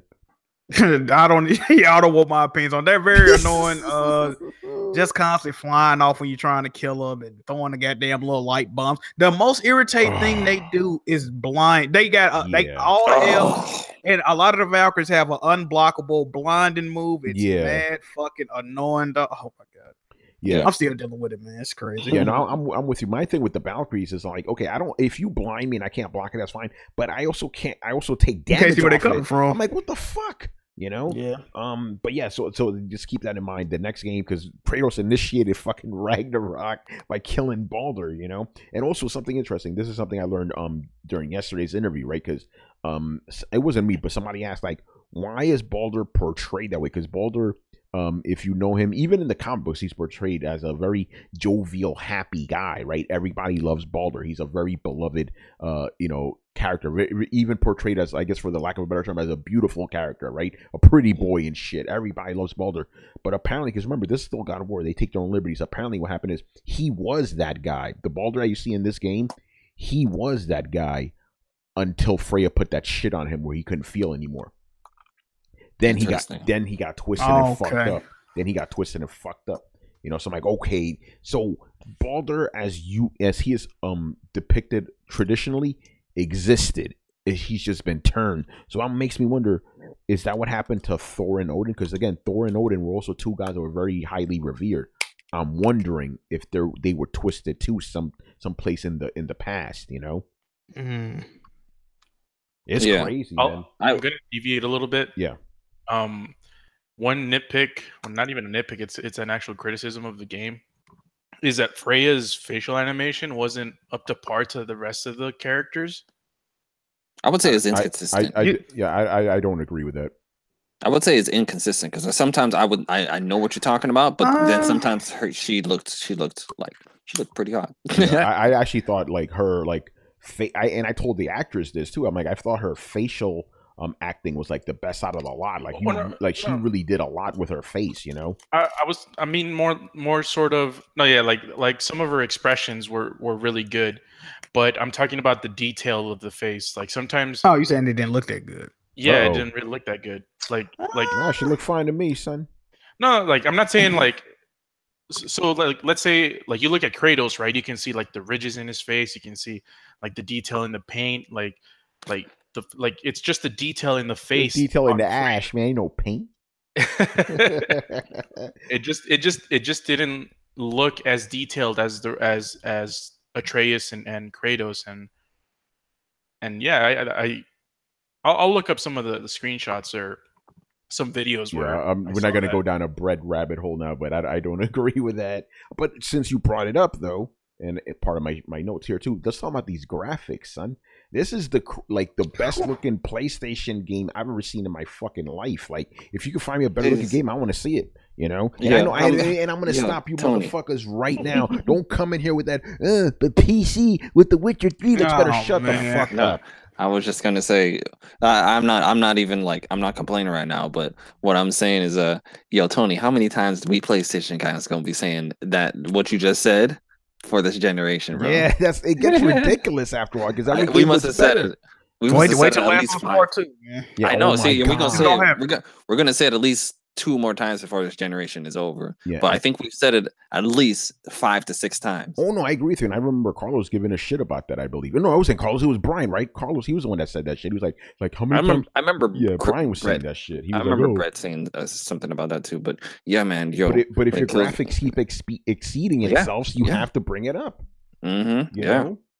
Come on, son. But yeah, let's get into these graphics, man. Jack, move, get in here, man. What do you think about these crazy ass graphics, bro? Man, beautiful, like breathtaking, whatever positive word.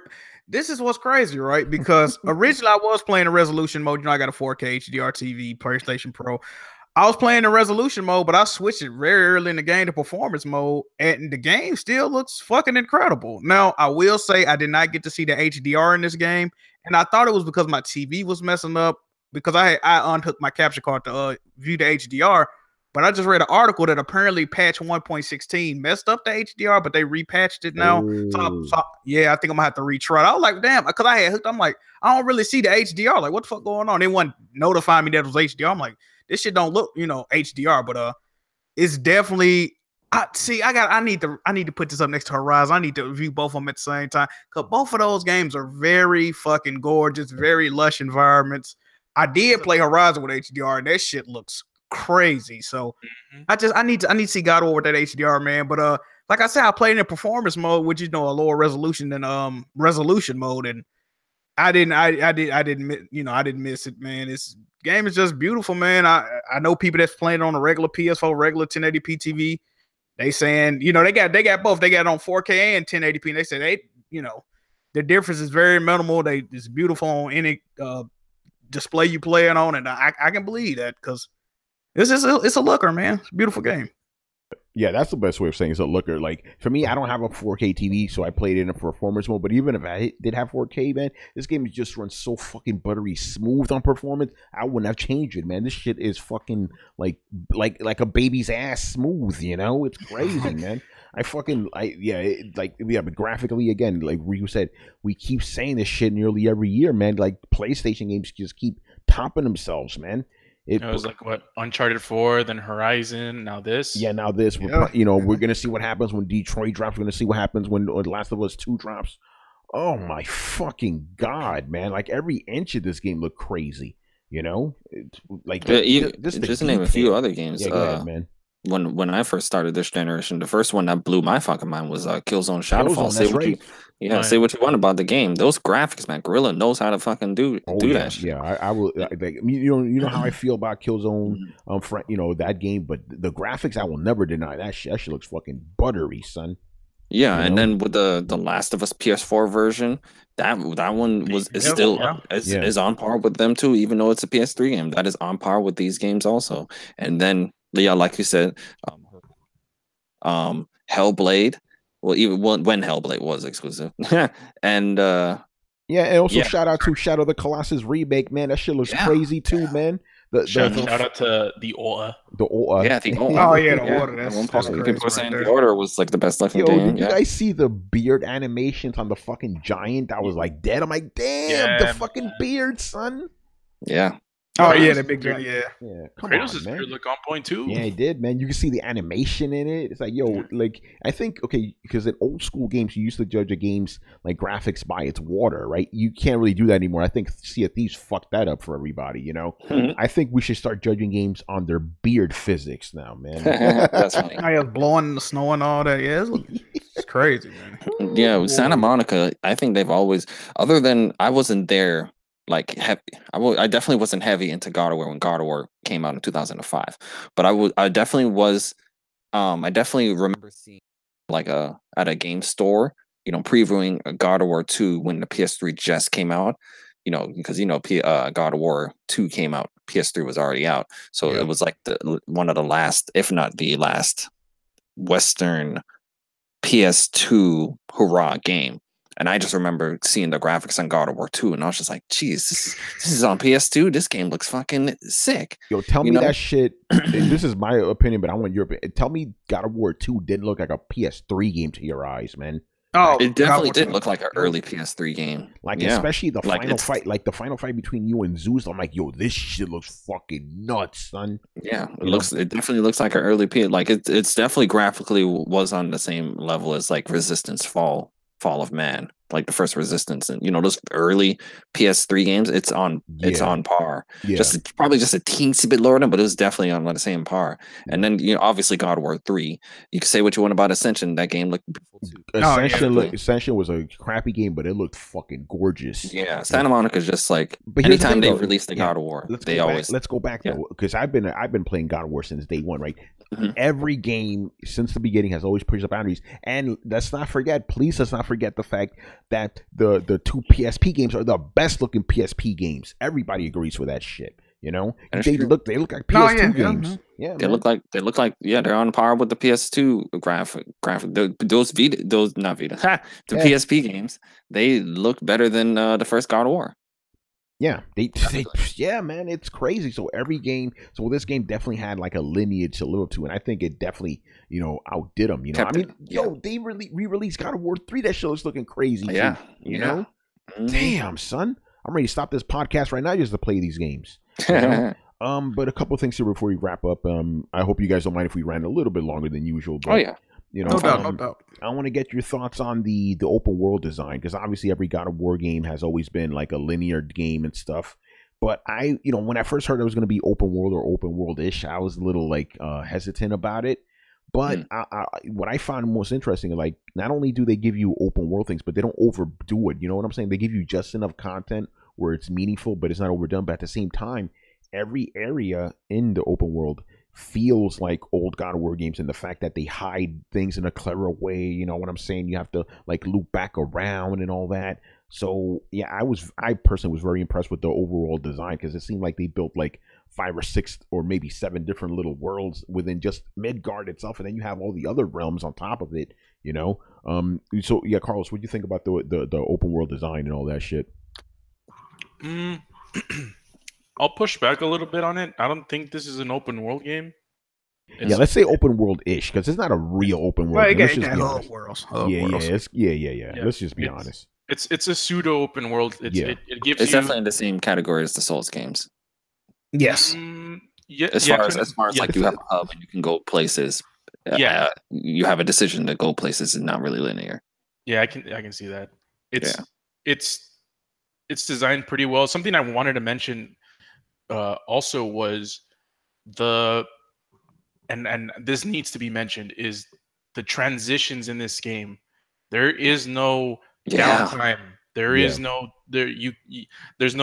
I'm about to get in my phone for like 3 minutes because I'm on the loading screen. This game, man, I gotta give it up to Santa Monica, because the way. Tell you what. Yeah, go ahead. Oh, I'm gonna just say this one thing about the loading screen.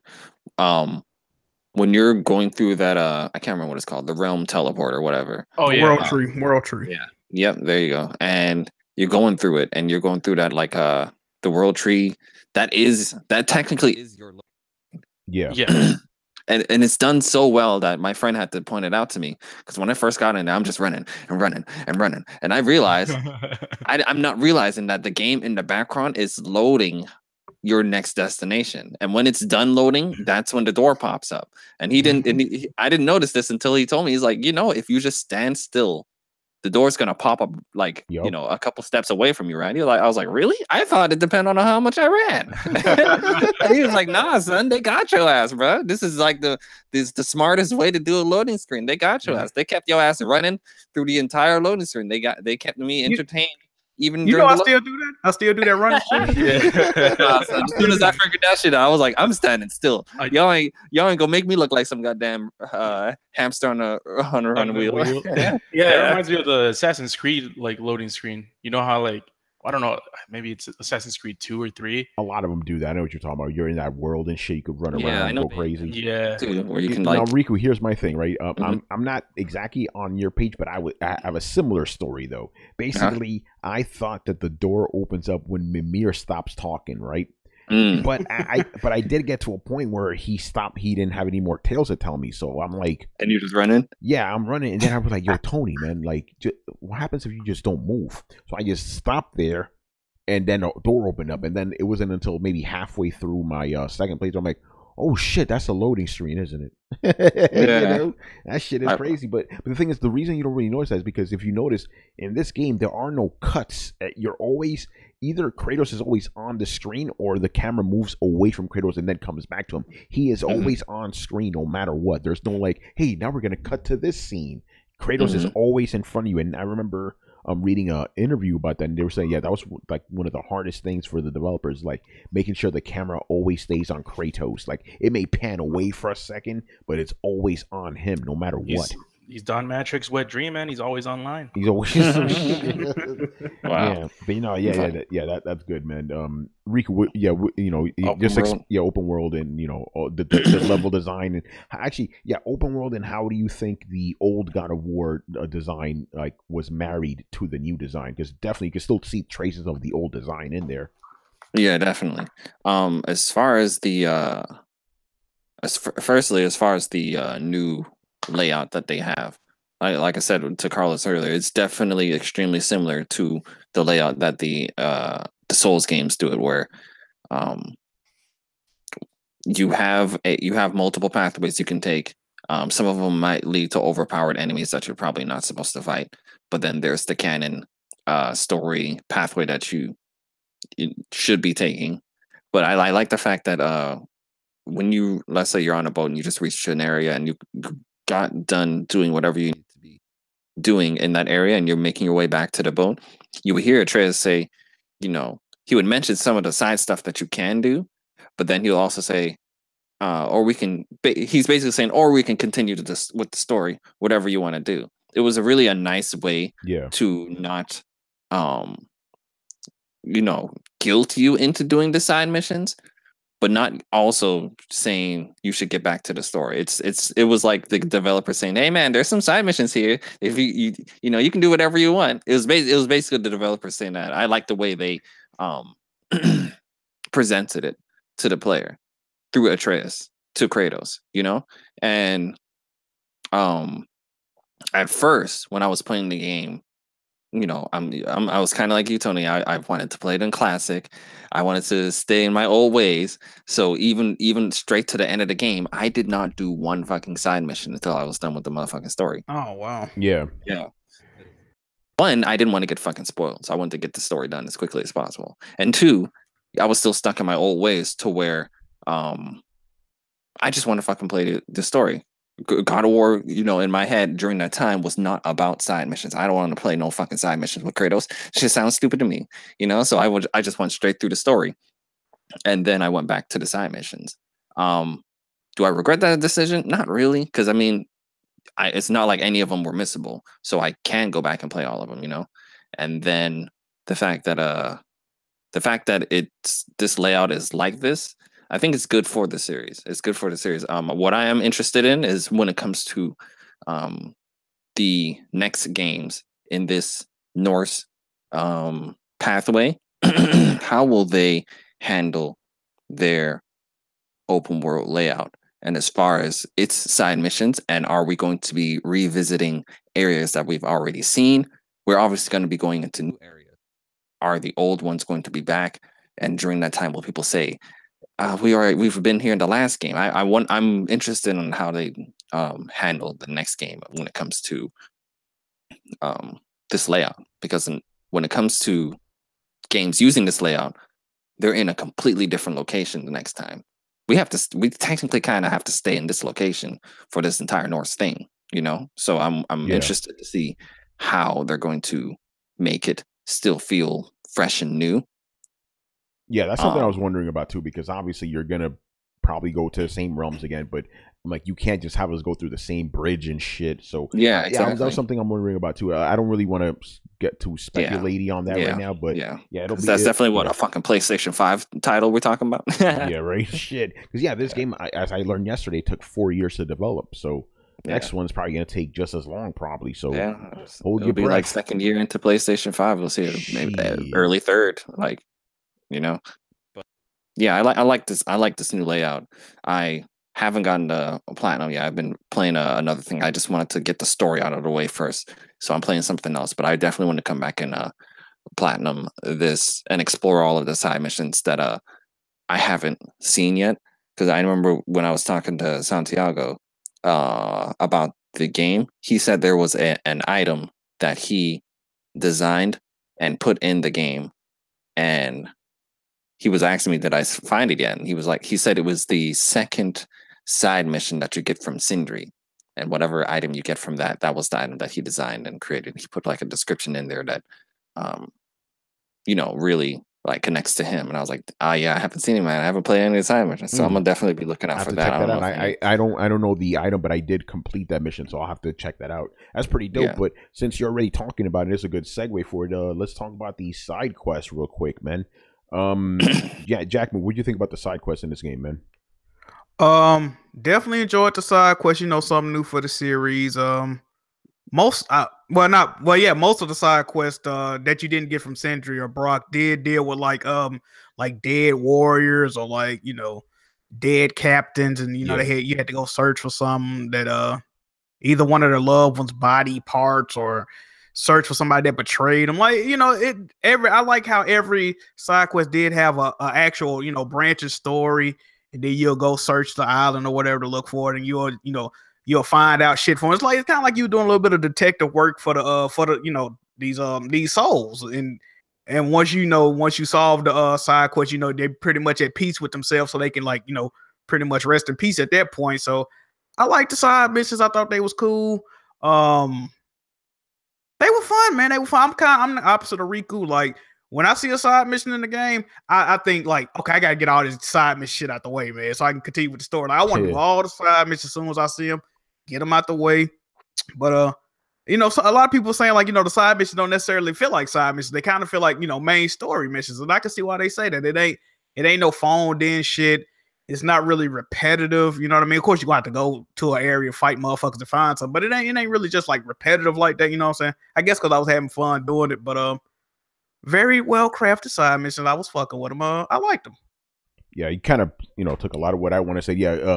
By the way, but I did have to alter the way I played because obviously I got the game for review a few weeks beforehand. So because normally I cannot go to the next main shit until I clear the motherfucking map. But for this one, obviously, I played my first playthrough without any side missions. Like, I just went through the story. I thought that was dope, and then I went back to the side mission. I'm like, yo, these side missions have a lot of like story to them. I really enjoyed that. And then on my second playthrough, I played it the way I would normally play it. So I like the fact that the side missions aren't like, I guess for the lack of a better term, they don't really hinder the story. Like, I was able to do them, and I didn't feel like I was wasting time or whatever, So that was really cool. I like the little ghost stories, and also just going back to I was talking about before, how most of my knowledge from of Norse mythology really comes from the comics, right? Okay, so basically there's this one side mission that one of the dwarves gives you. He's like, you got to go to Fafnir's storehouse, right?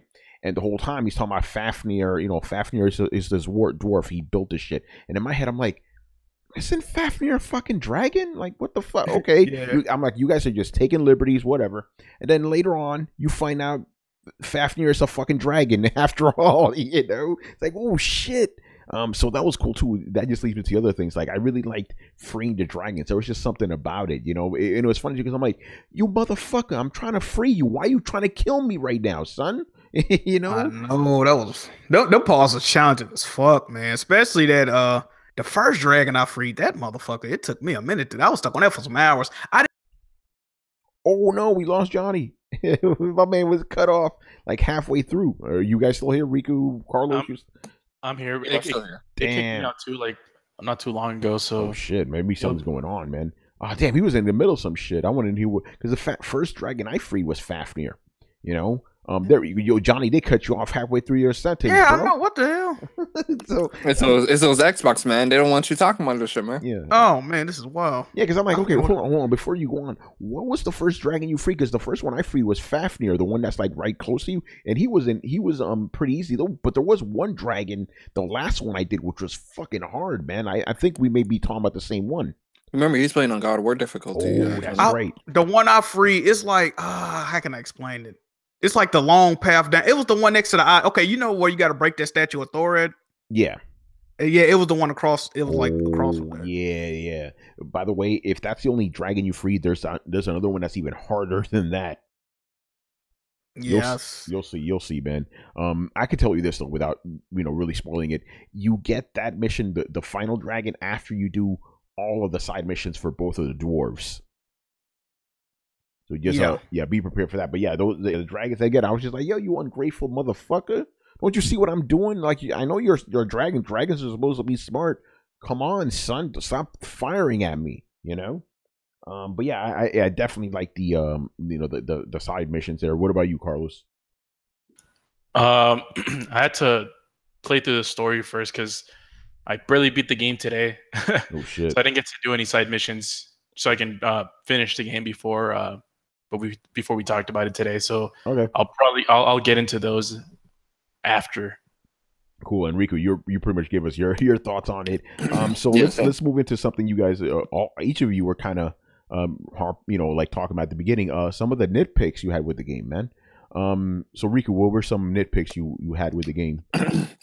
Yeah, like I said, as far as the amount of runic attacks that you can equip, at one point kind of irked me because you get so many, but you really can only use 2 offensive and 1 non-offensive. And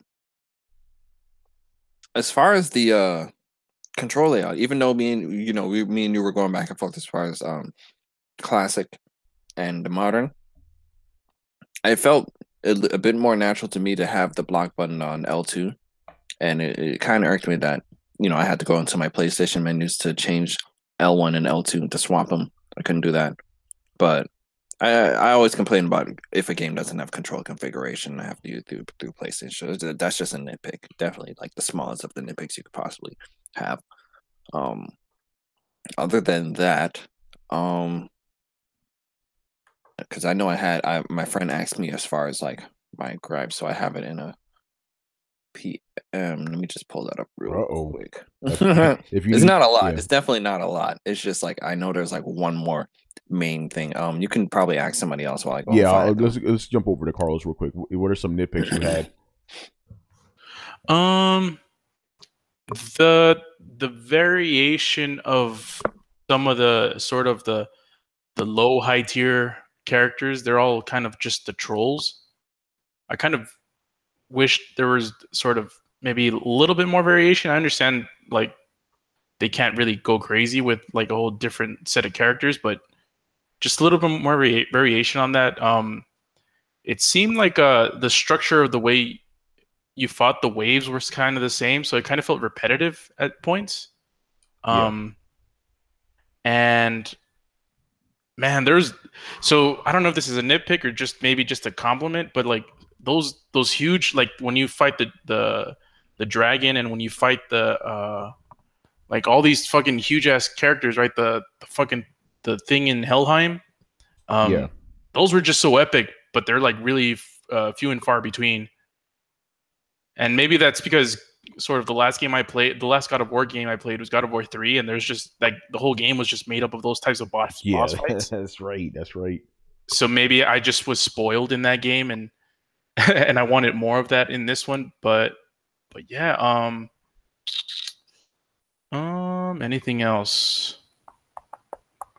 The fact that you can't just immediately think about it is a good thing about the game. Oh yeah, yeah. There's not that much criticism with this game. It's oh well, actually, I don't even know if this is a critique or like there was not that much variation in weapons. There's just two of them. Well, three if you count your fist too.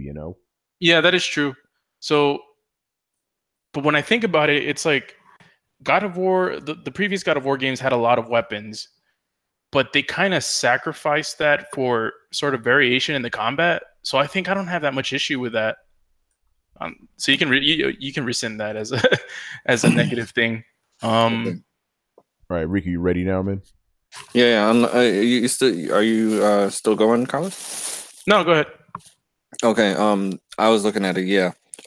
These two are definitely still nitpicks. Definitely not a con. But I wrote here there's a decent amount of types of enemies in the game, but I do feel that as far as the big troll enemy with the pillar, I felt that enemy was used just a bit too much. Yeah, I agree. You fought him at the beginning, then you fought the ice version, then you fought like a powered up version a little bit later, and then you fight the one in Helheim. There's like 4 variations of that troll dude. I just thought the big motherfucker with the big rock, right? Yeah, with the big like pillar. I agree. And also, I could also say, and Rico, I told you this too. Like, even though that final boss fight was ill, it was just like a more epic version of the first boss fight you had in the game. Yeah, definitely better than the first one. But I do agree with you. Like I said earlier, it didn't necessarily feel like a final boss fight because it still felt like I had to do that when I beat him. Like it still felt like I had to get that climactic ending when that actually was the climactic ending. Yeah. I got another one. Oh. I think this is the biggest one for me. The fact that you had to sort of go back a lot of times, like you think about it, like you go to the mountain, right? And it's like, oh, well, you can't really progress because you need to get clear of the black stuff. So you have to go back to this place and then come back to clear the black stuff. Okay. You go back, clear that plague. You go, it's like, oh, we got to go back to this spot because you needed something else, and then come back, and then something else, and then come back, and it's like kind of felt like a little bit padding. of a. It's not that it's padding. They just could have implemented a little bit better. That's interesting. I didn't have that issue, but I can see these. If someone came up and said this feels like padding, because we know what like the main goal of of the story is: get to the top of the cliff and throw out the ashes. That's pretty simple. Yeah, but there's always something. I know what Carlos is talking about. There's always something that stops you along the way, and you got to go back and do something, and then move forward, and then something else stops you. But the thing is, I couldn't really complain too much, even though it is. I will say that is a valid complaint, but I personally couldn't complain about it too much because that's like the trope of nearly every JRPG out there. It's like, hey, you got to save your father. It's like, okay, if you want to save your father, you got to get this magical potion. Yeah, you got to get the magical potion. But the thing is, you need to talk to this witch lady first. The only way you could talk to her is that's to almost in any what I'm saying? Adventure. yeah. So not action adventure, but but it definitely happens a lot more in RPGs. Yeah, but I wouldn't like tell somebody that would bring that up as a complaint. I wouldn't be like, that's definitely that's a valid one. Yeah, it's a nitpick for sure. Go ahead. I just want to mention that I like the missions it takes you on. So, for example, you have to get the blue stuff. I don't remember those names. The blue stuff to clear the fog. Yeah, you got to go to Alfheim with the elves and shit. Yeah, right. So it's like I like that. I like that mission, but I don't like. I don't know. I just don't like sort of the progression of that part. It's like go here, come back, go here, come back, go here, come back. I like. It doesn't flow as great to me because that. So you know how like when you go to the like on the base of that mountain, it's like there's the fucking what do you call that shit? The fucking dwarf, not a dwarf. Is it a dwarf? The dude, the crafts guy. Yeah, the dwarf. Yeah. Yeah, that guy. Like you know how his little tent is set up, and there's like this like big like small platform where like enemies fight you all the time every time you go through there. Yeah. Mm-hmm. It's like that kind of got too repetitive. It's like, okay, so I'm here again. I'm gonna have to fight some fodder enemies and then get to the back to the top of the cliff. And like that happened like 3 or 4 times.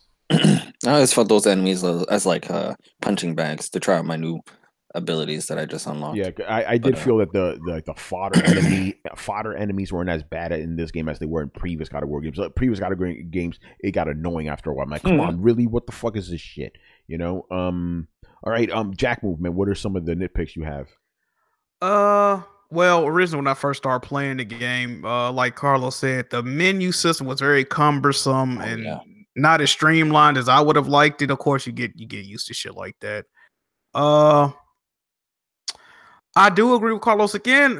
Towards the end of the game, the backtracking does get kind of egregious, like just because, like it gets pointless after a while. Like, God damn, I got to go back and you got to load up the RAM. I think if the fast travel system was a little bit faster, it wouldn't have been such an issue. But you got to go in the room, then you got to switch it out and pick the RAM, then like wait for it to load up. Come on, dude. And then another thing, a lot of these RAMs, they like Midgard, that was fantastic. I fuck with Midgard. But when you look at like Niflheim or however you pronounce it, it's kind of pointless, man. It's like, oh, you're in fog, and then you gotta farm for the fucking mist, and it's like, dude, what's really the point of all this, man? Like, y'all couldn't have thought of a different way for me to get this mist, and you gotta go through traps and all that.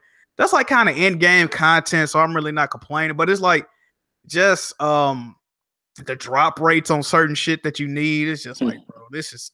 I heard it. How many patches this game has had? I heard the drop rate has actually been kind of every day is a new patch. And I need to just if you don't mind, John, I need to just quickly jump in, man. Oh, that's a nitpick right there. Like, to me, I felt that not so much Muspelheim, because you at least get challenges. That fucking Niflheim shit. I was like, come on, man. This is clearly like fucking like grinding shit right now. Yep. And I can't speak for the new patches, but when I played this shit originally without any of the patches, the drop rates were fucking ridiculous. It was like I would get 30 miss for one chest. I'm like, come on, son. it's still pretty bad. I get like 200. sometimes you like, get a little come bit on, more. son, It's not that good, man. yeah, Because you need like 7,500 for certain shit. Then like you got need 10,000 for like, come on, man. I'll be here forever doing this shit, man. Yeah, that's what I'm saying. Like, yo, this is some filler bullshit right now, man. So I'm glad they changed that because I'm trying to get that ill armor so I can beat the Valkyries easier because those bitches are fucking hard, you know. But yeah, I definitely agree with you 100%. But anyway, continue. I just need to jump in like, yeah, I'm with you, Jack. Move, fuck that Niflheim shit, man. Honestly, that's like the worst realm. It's just pointless, man. I don't understand what they did there. But other than that, man, I really don't have any issues. I guess it's just like the see, and well, when they do a sequel, I think they could probably expound on the realms. Like if you go to Alfheim again, it's probably gonna be more areas. It ain't just gonna be like the one main area, or it's gonna be fixed up or something. So they gonna fix it up. So that's really the only I guess the fast travel in that game. I really don't like the fast travel. Also some of the areas, it's just hard to like figure out how to get back there. Like for instance, like if there was no fast travel portal back to his home, I probably would never be able to get back there. I'm like, how the fuck? Like, because it's like got like a little black line, like where you could just walk, but you go to the boat dock. It's like if I walk this way, I'm not getting back to my house through here, bro. Like, how the fuck? Yeah.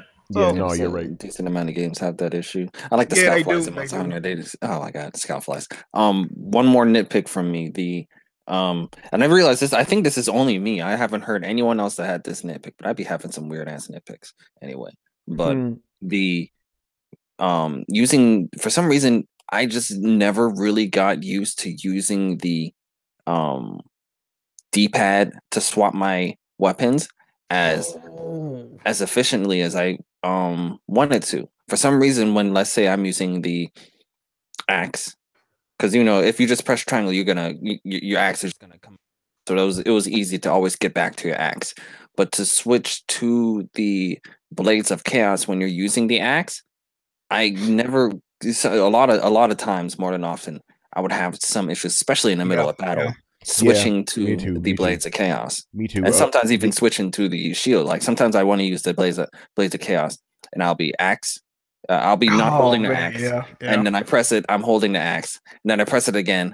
I'm not holding the axe, and then I press it again. All right, Blades of Chaos. Oh my god, that time right there can get you fucked up. Yeah. So, yo, Riku, when like this happened to me a lot, but sometimes like I forget that I threw my axe. Like, bro, I swear they be happening all the fucking time, man, all the time. And some of those runic attacks, you throw your axe, and I don't be realizing. I'm like, damn, where the fuck my axe go back?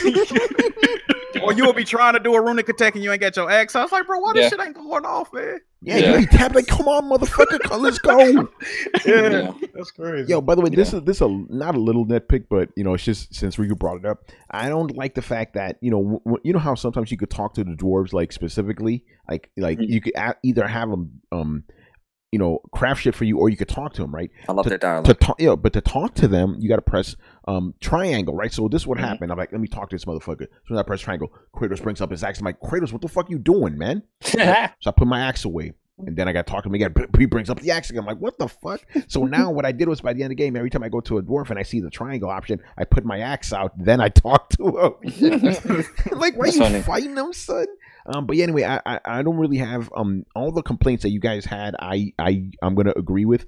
My major complaint was the fact that enemies kept sideswiping you, but I fixed that by just going to default controls. But all the other shit you guys said, especially that Niflheim shit, because it's obvious what the fuck it is. That shit pissed me off.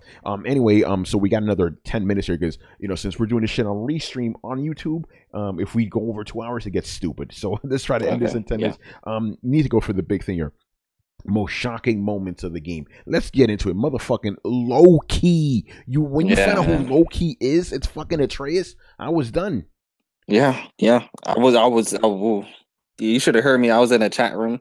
Because usually, I play a lot of my games while I'm in like a PSN chat room. But when a cutscene or dialogue starts, I'll just turn the volume down of the chat and just listen. But man, I was in that chat room and I saw that part. I was like, oh. And everyone was like, yo, what the hell is up with you? I was like, oh. That plot reveal, Jesus Christ. Yeah, now this is a little bit into speculation territory, but what the fuck do you think that means, man? Because to me, I'm like, okay, it's either one or two things. Either she named him after Loki, you know, because Loki is a giant. He's a frost giant, but, you know, giants are giants. So it's either one or two things. Either he was named after Loki because he was a revered person for the giants, or he is Loki, just young, you know, something like one of my friends, I don't really believe his like little prediction. Yeah. But what he was saying is that he really believes it. I was like, I don't think it's that one, but that would be interesting if it was, but I definitely don't think it is. He was like, isn't Thor and Loki brothers? Is there some sort of like Jerry Springer shit going on here? Is that not really his son? Is Kratos gonna get mad when he finds out that he's been taking care of a son that's not really his? I was like, bro, I don't think it's that pathway. That would be crazy and interesting if they did, but just remember Loki is adopted. I told him that too. He's not an Aesir, you know. Exactly. That shit is funny. But what do you think is going on? Like, is he named after Loki or is he Loki? I don't know. What if and most of my Norse mythology comes from the Marvel films, so I'm not really well versed. But what if like in the future games, like, you know how they, and this is gonna like sort of dove into my biggest what the fuck moment was when, and it was the same scene. They're showing everything in the wall, and it's like, and then Atreus is like, they're showing the whole story here, and then Kratos is like, they really are, because he moved that fucking curtain, and they showed him dying. Yep. I was like, damn. So I was thinking, like, now that you mentioned that, I was like, so what if he gets adopted by Odin after fucking, what's it called? Kratos. Hold up, you just fucked me up right now, man. And you notice Atreus has like a snake or something coming out of his mouth too. Yeah. Some people were saying it was going into his mouth. Maybe, you know. Yeah. They were saying the whole serpent had to go back in time with the whole thing. Yeah, that's the other thing, because apparently, remember, Jormungandr, you know, the world snake, he did get thrown back in time, and he even says, like, when he sees Atreus, he's like, "You look familiar," you know. And apparently, this is Norse mythology. I don't know how they're getting into the game. Jormungandr is the son of Loki. Right? Yeah, I read that. I was like, what the fuck? So make of that what you will, you know. So they could be doing some crazy ass time travel shit, man. But, you know, aside from the Loki thing, the most shocking moment, I think all you guys are gonna agree, when you got those motherfucking blades of chaos, man. My motherfucking dumb bitch ass had to go and look in motherfucking trophies. I'm like, Santa Monica hid that shit for a reason. I was like, I was looking at it and I saw one of the hidden. I was like, hey, you know what? Let me just see one of these hiddens. Retrieve the blades of chaos. I was like, you fucked it up yourself. You can't even blame nobody but yourself. No, bro. I can't blame nobody but myself. They put that fucking hidden for a reason. They were saving it for me. Yeah, Jack movie. That's the thing I got spoiled for you, right?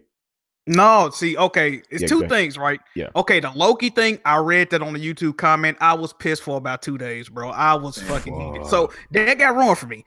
The Blades thing, the reason I knew about the Blades before the game came out was because when it got rated by the ESRB like 2 or 3 months ago, it had some in the description like, oh, you're going to be like dual wielding some fire blades or some shit to say. So I was like, damn. But this is the thing about that, though, that's crazy. When I heard about that, I thought it was just going to be like a section in the game where you're playing with the blades, maybe like close to the beginning or close to the end. I did not know that was going to actually be your secondary weapon. So that's like, out of everything I was shocked by, that was probably one of the things I'm like, oh, okay, you get to keep the blade, so that's kind of shocking, and all the callback moves. So man, crazy that's shit. One thing I like about the runic attacks on the Blades of Chaos. A lot of them are callback moves of his like signature attack, like the twirling one, the horizontal twirling one, the vertical twirling one, and then they add a few of them, like throwing the freaking Blades of Chaos at someone and then shooting down an element of fire at them and exploding. Oh yeah, and about Atreus being Loki, I think he just actually is Loki because, like, you got to remember these giants can see in the future. So Faye, his mom Faye, she probably seen all of this. Like, so I think he's just actually Loki. That's gonna be interesting because you know who Loki is. The Loki, even if you only know about Loki in the movies, that's what he is. He's the trickster god.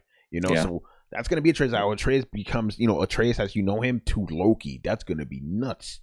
And when you see how he uses all these powers of like animals and whatnot, Loki has those abilities too. Yeah. All the abilities Atreus displays in his game, Loki has. So wait a minute. So pretty much from the little lore totems or whatever they're foretold, so Kratos is probably gonna die in not the next game, but the game after that, from what they're showing. Oh shit! You think he's gonna die during Ragnarok? Bruh, this shit finna be crazy. See, if that shit happens, bro, you know who's gonna be like tooting their horn? What was that? Your boy Tony. No, not Adam. He already lost. Adam's whole thing was like he believed that Kratos was going to die very early on in this game. Oh, I mean, well, I was just talking about. I Kratos was gonna kick the bucket in any of these games. I just thought he said this game specifically. Oh, He okay, said well, this game. if it's this game Right. specifically, if he didn't say not in the next games, then yeah, he lost that bet. Yeah, he lost it. I didn't think it was ever gonna happen. I don't think. I think all of us kind of know Kratos is eventually going to die. You know. I knew he was gonna retire eventually, but I didn't know. I mean, that would be a good way to put down a Spartan, but let him go out. Because I'm thinking, I'm taking this shit literally. Ragnarok means the death of the gods, the fall of the gods. Kratos is a god, so make of that what you will. Damn. Shit is crazy, man. And Carlos, shocking moments. Just Oh no, quickly. when they showed Kratos dying in that picture. Yeah, that shit is nuts, man. Yeah, And the that was last thing, just because I do want to wrap it up. This is a theory that's going around, and I quickly want to get your thoughts on this. The theory is that Tyr is Kratos. I was thinking that, bro. I swear I was thinking that shit. What? That's crazy. What? It's crazy. No, That's interesting. Because No, the the way time- the game is laid out though, because they spoke about Tyr traveling to like Greek mythology and how he's like travel, like it makes sense. Like I don't know. Yeah, and the fact that they haven't really Tyr is the god of war of this realm, and the fact that he was talked about a lot with Odin and Don't they Thor. think he like dead though? Like Yeah, they said he hasn't been seen. They don't know what happened to him. He's disappeared. It's definitely the most mysterious of the three they talked about a lot. Yeah, Tyr. So and it could happen because they didn't directly say this, but they did hint that Tyr was once a kind of fucked up god and he became enlightened. That's what Kratos is. Yeah, that is true. That is true. And I find it funny that if the next game focuses heavily on time travel, I guess it'll be falling into the original God of War 2 that had time travel. That's right. yeah, that's true. That is true. Bring back the island of time. Oh, by the way, quickly, a shocking moment: Zeus in Helheim. That shit was fucking nuts. I didn't get spoiled by that. When I first saw that, I was like, "What the fuck?" I think That was nice shocking. way. That was shocking. It was a nice way to show Atreus the whole Zeus thing, because especially during that time, Kratos was never going to tell that nigga that. Nope. Yeah. When they originally showed Zeus and he was like Kratos, I thought he was actually talking to Kratos that was there, but then later on in the game you realize that it's pretty much his memories playing back. That's crazy shit, man. Game is crazy. I thought the same thing too, bro. I thought I was like, oh shit, did Zeus end up at Helheim? What the fuck?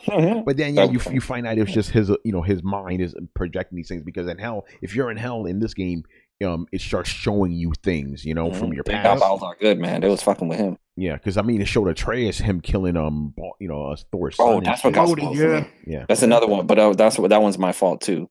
I was getting Faye and Freya mixed up around the beginning of the games. To be fair, though, they're kind of mixed up like that, even in Norse mythology, like That's real fine. Norse mythology. Like if you look up Freya, it says she's sometimes confused with Frigg.